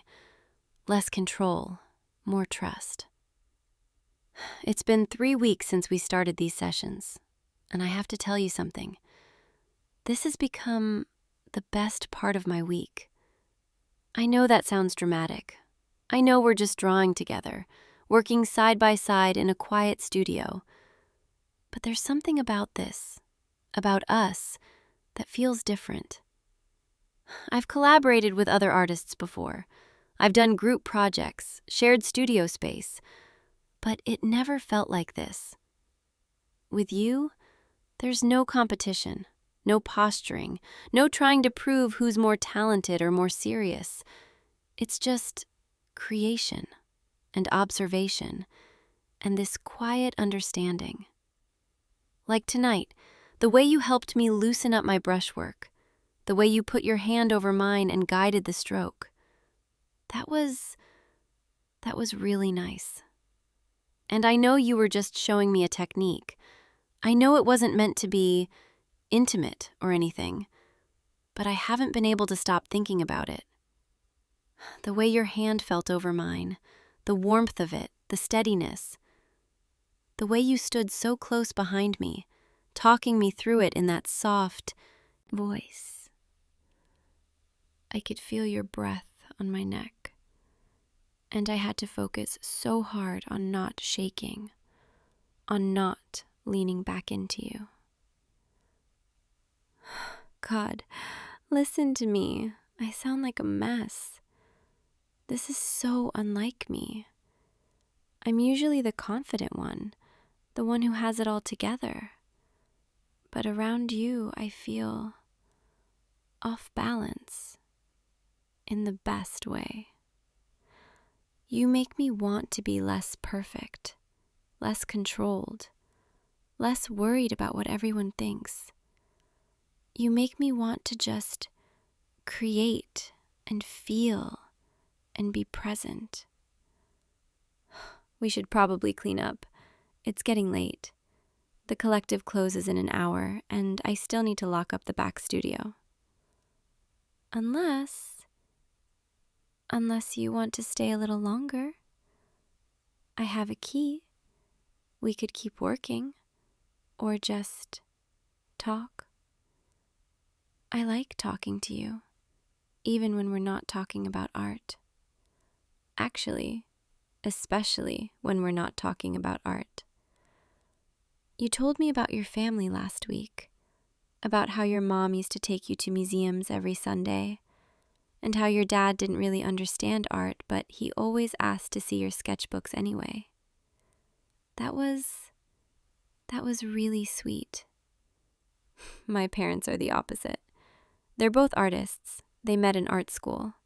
They have very strong opinions about everything. And sometimes it feels like I'm not making art for myself anymore. I'm making it to live up to their legacy. But when I'm here with you, working beside you, I forget about all that. I forget about the pressure, the expectations, the need to be perfect. I just create, and it feels like breathing again. So, what do you say? Stay a little longer? We can keep the lights low, put on some music, just work quietly together. I'm not ready for this to end yet. Yeah, me neither. Okay, let me just lock the front door, make sure no one else tries to come in, and then it's just us and the studio and whatever we want to create. Perfect. I've been working on something new, and I'm kind of nervous to show you. It's not like my usual stuff. It's not polished or finished or gallery ready. It's just sketches, studies, observations. They're drawings of you. Please don't freak out. I know that sounds weird. I know it probably crosses some line, but I couldn't help it. You're so focused when you work, so present, so unguarded.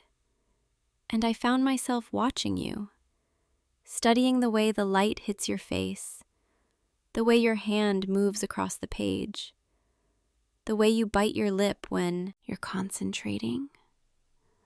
The way you tilt your head when you're considering a composition. And I started sketching you. Just quick little studies, meant to be practice, meant to be exercises in observation. But they turned into something more.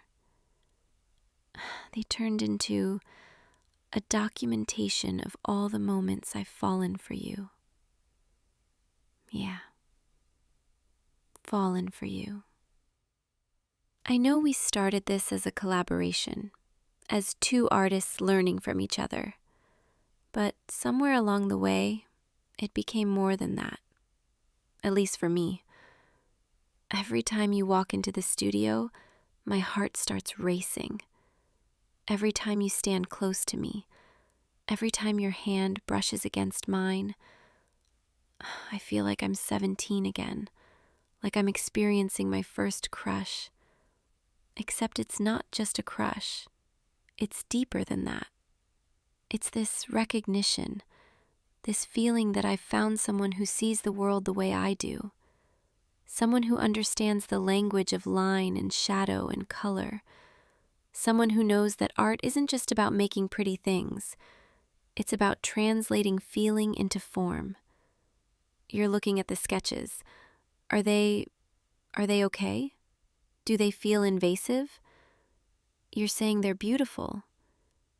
You're saying you had no idea I saw you that way? How could I not? Every line of you is worth studying, worth capturing, worth remembering. The way your eyes light up when you figure out a difficult passage. The way your shoulders relax when you finally trust a mark.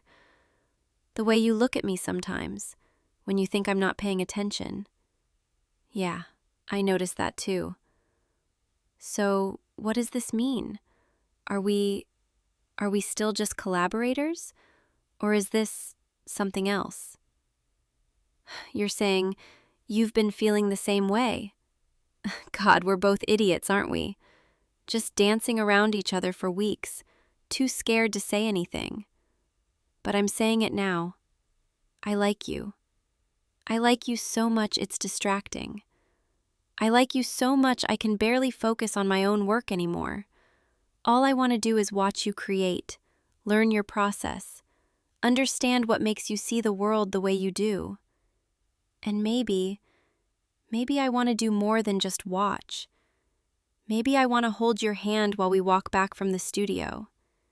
Maybe I want to text you good night and good morning and random thoughts throughout the day.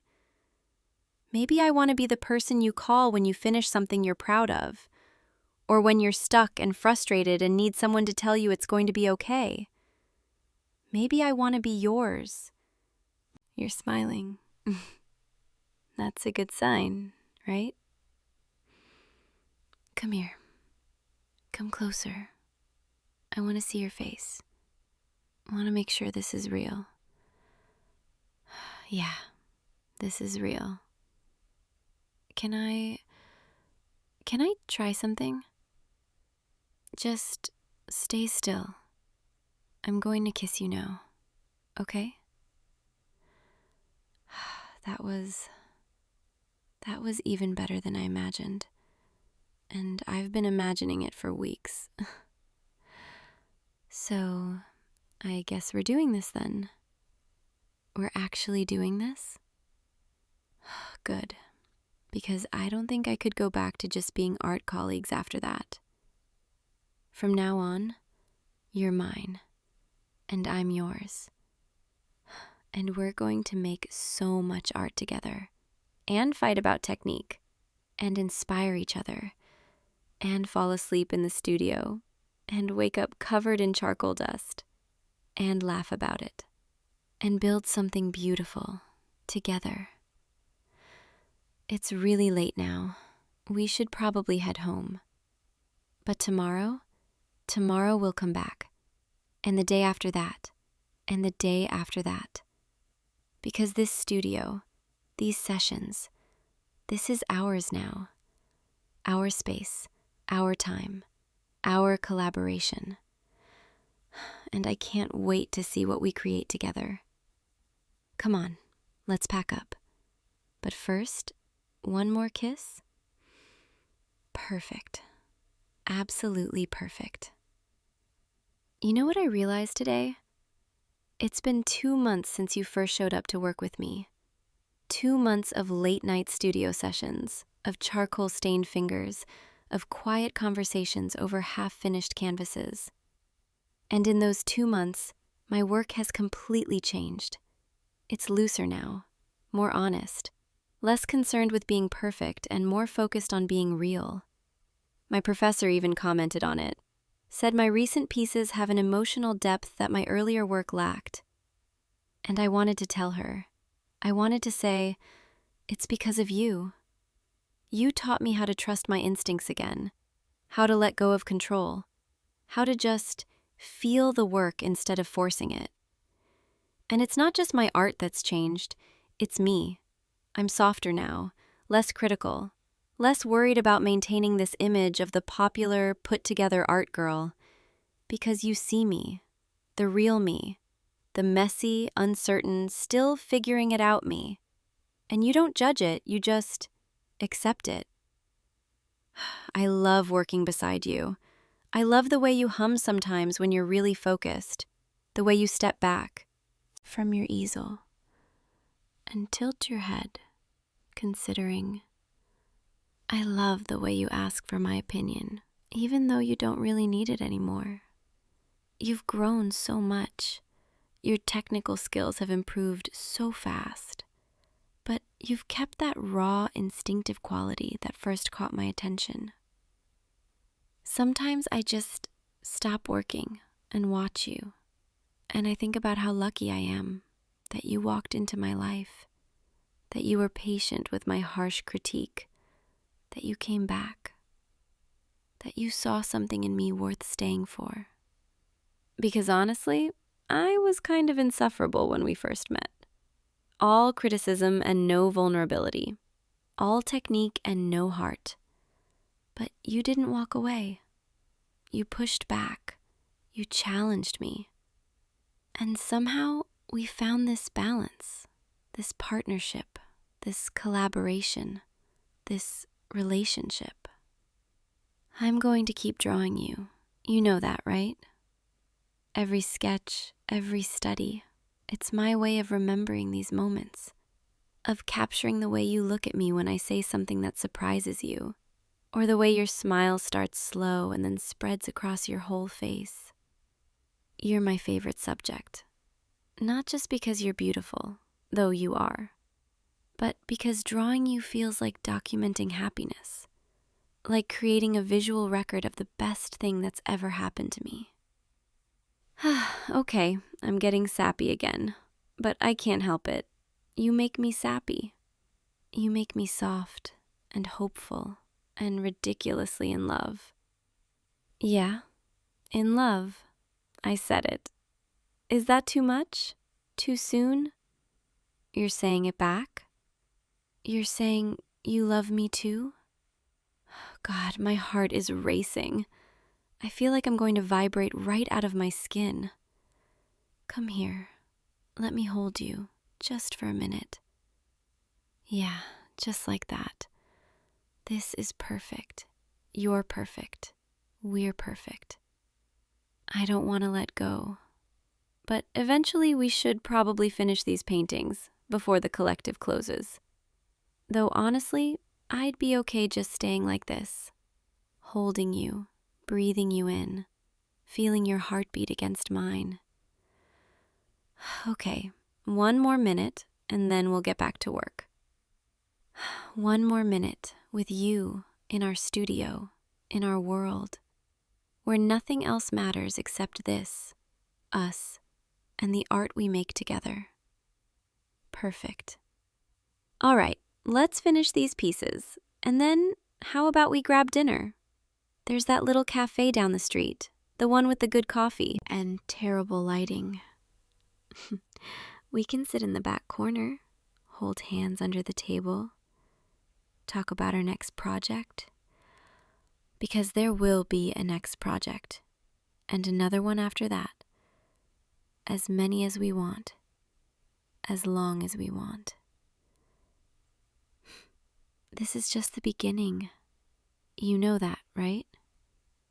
The beginning of us, of our collaboration, of everything we're going to create together.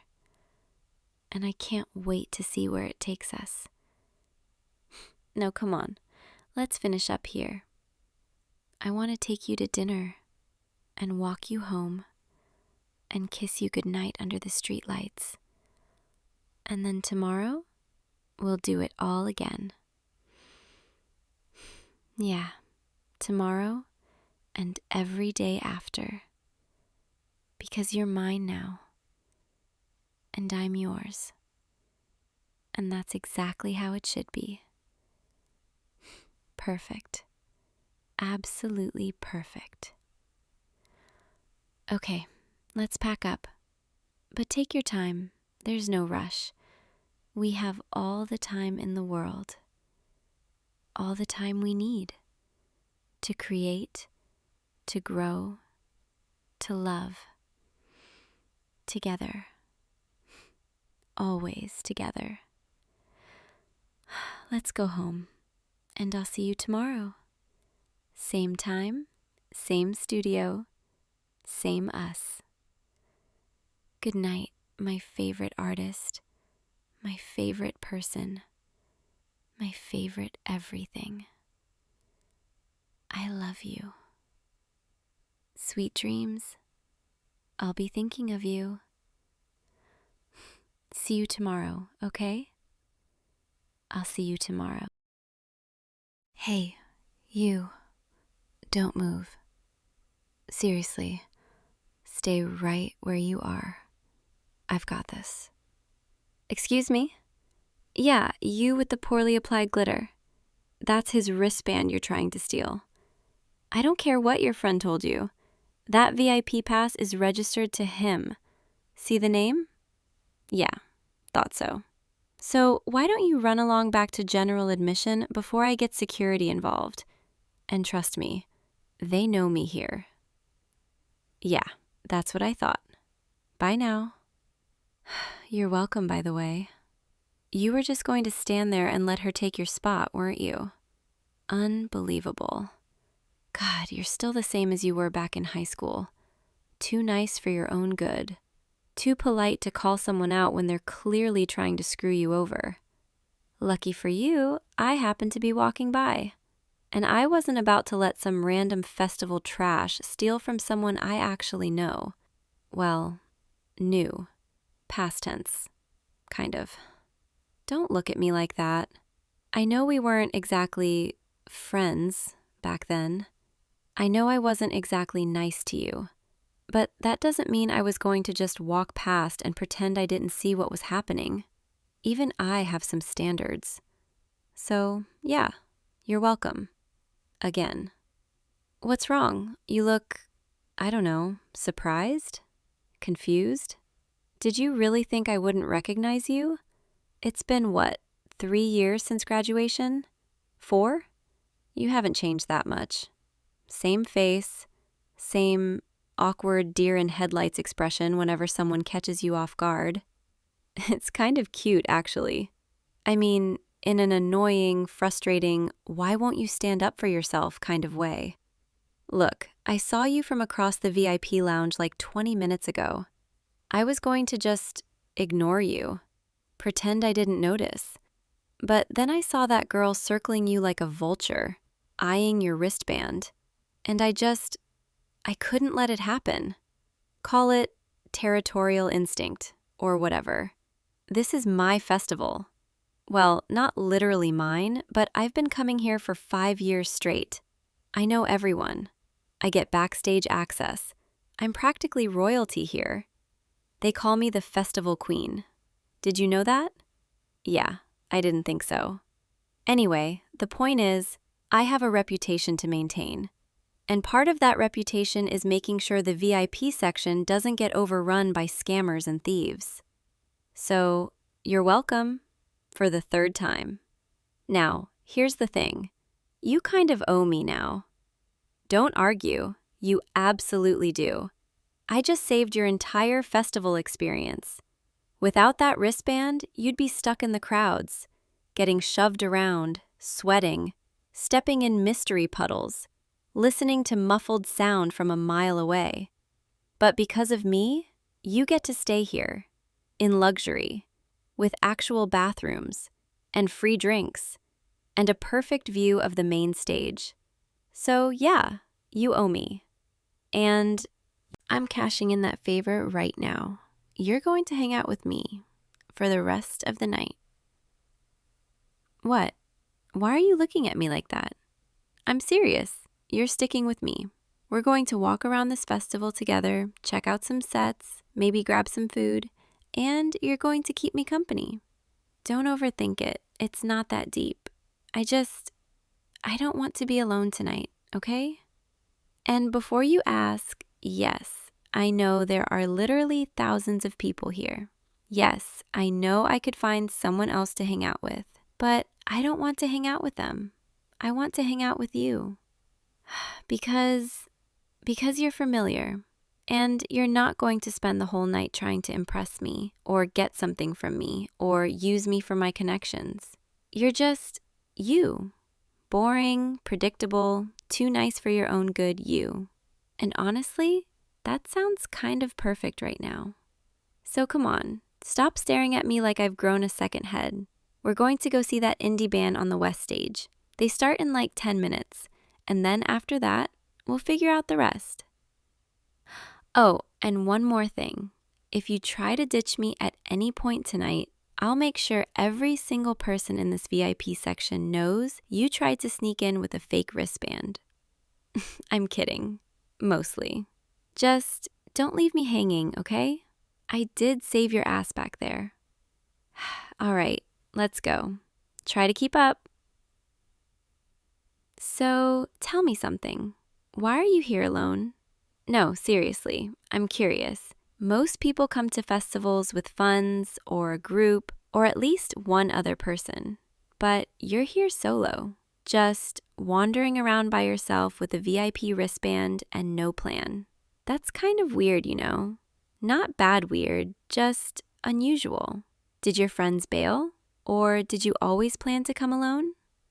Oh, you wanted the freedom to do your own thing. See whatever bands you wanted without having to compromise. That's actually kind of smart. I came with people, technically, but they're all scattered right now doing their own thing too. My best friend is somewhere near the main stage trying to get close to the front. My other friends are probably at the food trucks or the silent disco. We're supposed to meet up later, but honestly, I'm not in the mood. They've been exhausting all weekend. Everything's been about where we should go next, what we should see, who we should try to meet backstage. It's like they forget this is supposed to be fun, not a military operation. That's why I was relieved when I saw you. You looked calm, unbothered, just standing there watching the crowd, taking it all in. You weren't frantically checking your phone or stressing about missing out on something. You were just present. I kind of envy that. I don't think I've been truly present at a festival in years.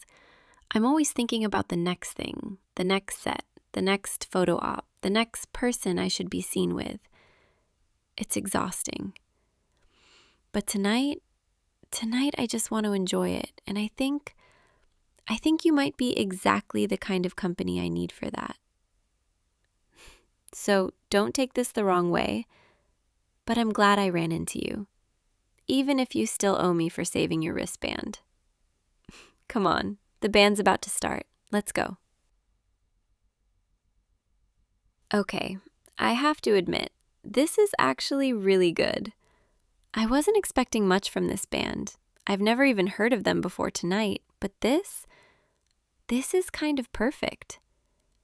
Listen to that guitar line, the way it just floats over everything else. It's so clean, so smooth. I love finding new music at festivals. That's honestly one of the best parts. You never know when you're going to stumble into a set that just changes your whole night. You like them too, right? I can tell by the way you're swaying. You do this thing when you're into the music. You kind of rock back and forth on your heels, tilt your head slightly. It's subtle, but I noticed. Don't look so surprised. I've always been observant, even back in high school. I noticed a lot of things about you back then, even if I never said anything. Like how you'd always sit in the same spot in the library during lunch, third table from the window, always. Or how you'd tap your pen against your notebook when you were thinking during tests. Or how you'd bite your bottom lip when you were concentrating on something difficult.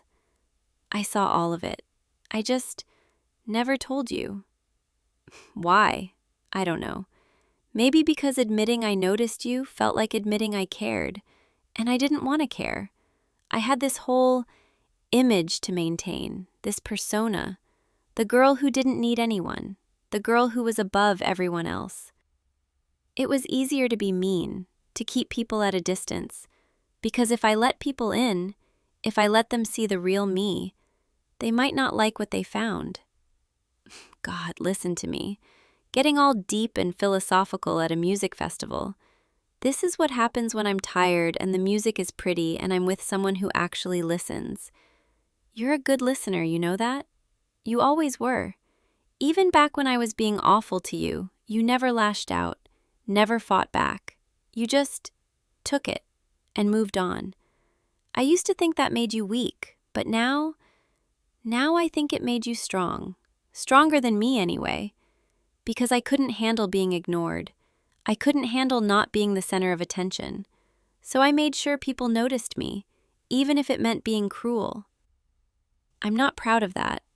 I'm not proud of a lot of things I did back then, but I'm trying to be better now. Trying to figure out who I actually am when I'm not performing for everyone. And tonight, with you, I feel like I can just breathe. So thank you for not holding the past against me, for giving me a chance to just be. Okay, enough of the heavy stuff. This song is too pretty to waste on sad confessions. Let's just enjoy it together. Oh my God, do you hear that? That's my song. That's literally one of my favorite songs. I can't believe they're playing this. I didn't even know this band covered this song. Come on, we have to get closer. No, don't argue. Just come with me. I'm not taking no for an answer. There, this is better. Now we can actually feel the bass. Close your eyes, just for a second, and feel it. The way it vibrates through your chest, the way it syncs up with your heartbeat.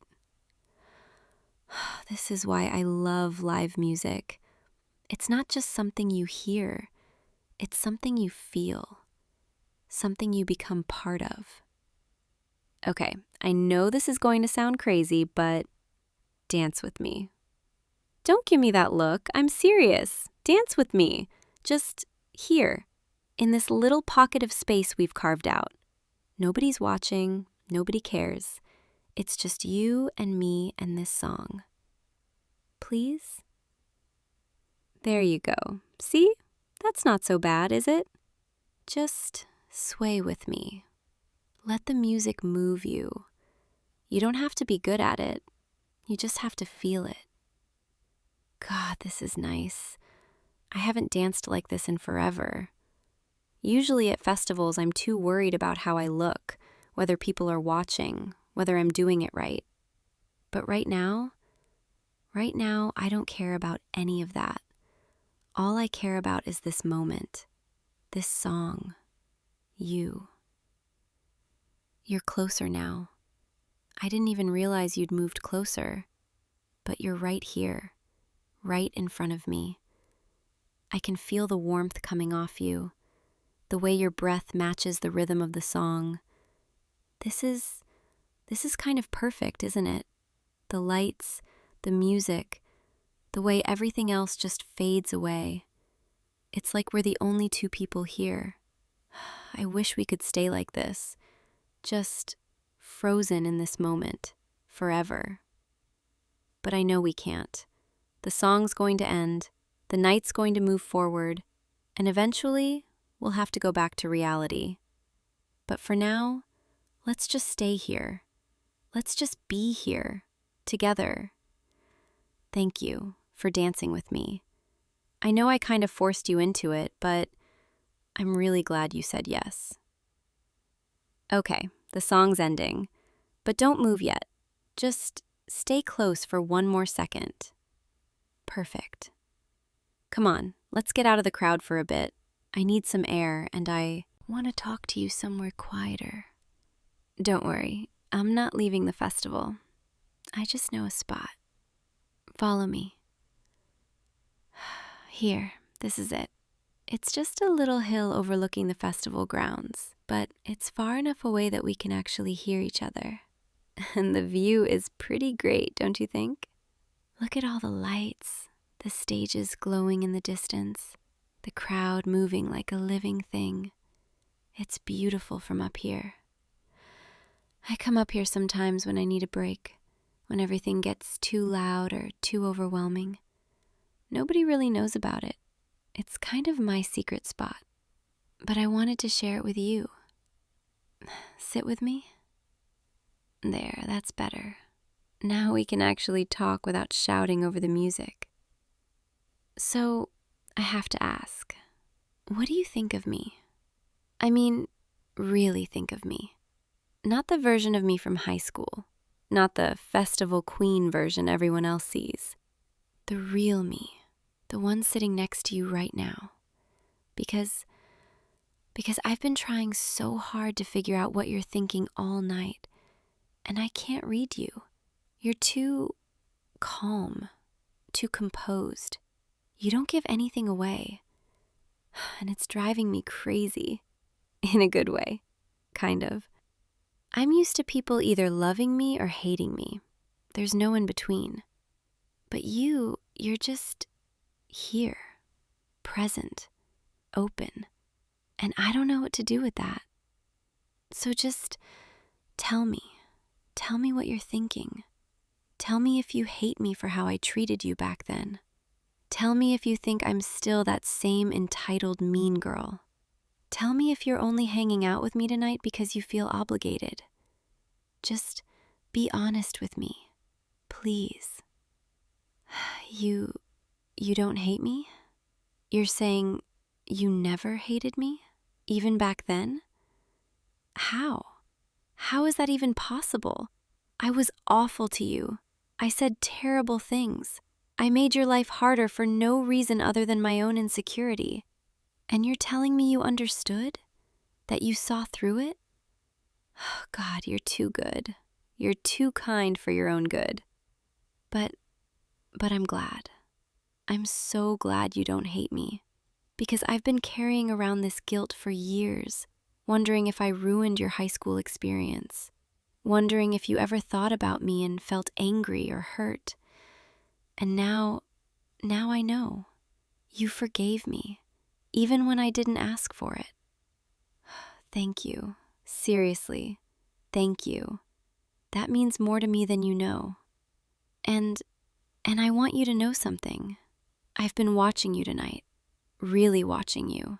And I realized something. I like who you are. Not just who you were, but who you are now. You're still kind, still patient, still thoughtful, but you're also confident, self-assured, comfortable in your own skin. And that's really attractive. Don't blush. I'm being serious. I spent all night trying to figure out why I feel so drawn to you, why I didn't want to let you out of my sight. And I think it's because you make me want to be better. You make me want to drop the act, be real, be vulnerable. You make me feel safe. And I haven't felt safe in a long time. So, yeah, that's what I think of you. Now, what do you think of me? Really? You think I'm interesting? That's such a diplomatic answer. But okay, I'll take it. You also think I'm brave? For being honest tonight? For opening up? I don't know if I'd call it brave. I think I'm just tired. Tired of pretending. Tired of keeping walls up. But if you think it's brave, then thank you. And you said something else. You said you've been noticing me tonight too. The way I let my guard down. The way I smile when I think no one's looking. The way I get lost in the music. You've been paying attention to me, just like I've been paying attention to you. So, what does that mean? For us? For tonight? You're saying we should just see where it goes? No pressure, no expectations, just two people enjoying a festival together. I like that. I like that a lot. Okay, let's do that. Let's just be together. It's getting late. The main headliner just finished, and the festival's starting to wind down. I can see people streaming toward the exits, packing up their blankets and folding chairs. But I don't want to leave yet. Do you? Good, me neither. Let's just stay here a little longer, watch the lights fade, listen to the distant music from the smaller stages still going. This has been one of the best nights I've had in a long time, and it's because of you. I know I kind of forced you into hanging out with me at the beginning, but I'm really glad you stayed. I'm really glad you gave me a chance. And I want to see you again, after tonight, without the festival, without the crowds, just us. Is that okay? Can I see you again? You're nodding. You're actually saying yes. God, I was so nervous you'd say no, that you'd write tonight off as a fun, random encounter and then move on with your life. But you're not. You want to see me again, too. That makes me so happy. I don't want to let you go yet, but I know we have to eventually. So before we do, before we head our separate ways tonight, can I ask you one more thing? Can I kiss you just once? Just to remember this night by? Is that okay? Come closer then. Just a little bit.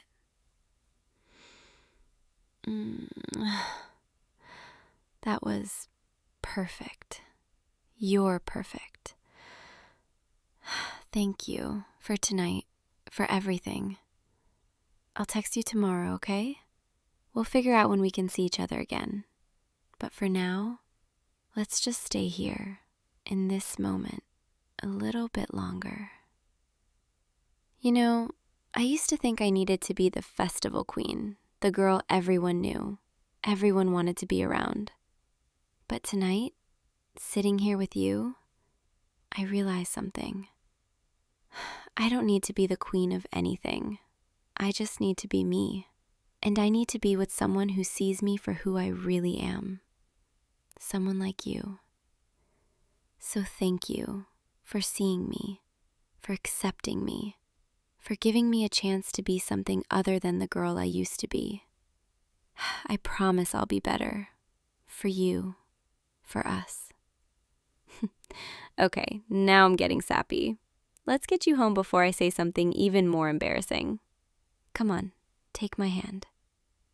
There, perfect. Let's go. Together. We're at the parking lot now, and I guess this is where we say goodnight. For now, anyway. I don't want to let go of your hand yet, but I know I have to. So, good night. Sweet dreams. Think of me, okay? Because I know I'll be thinking of you. And tomorrow I'll text you. We'll make plans. We'll figure out what comes next. But for now, just know, tonight changed something for me.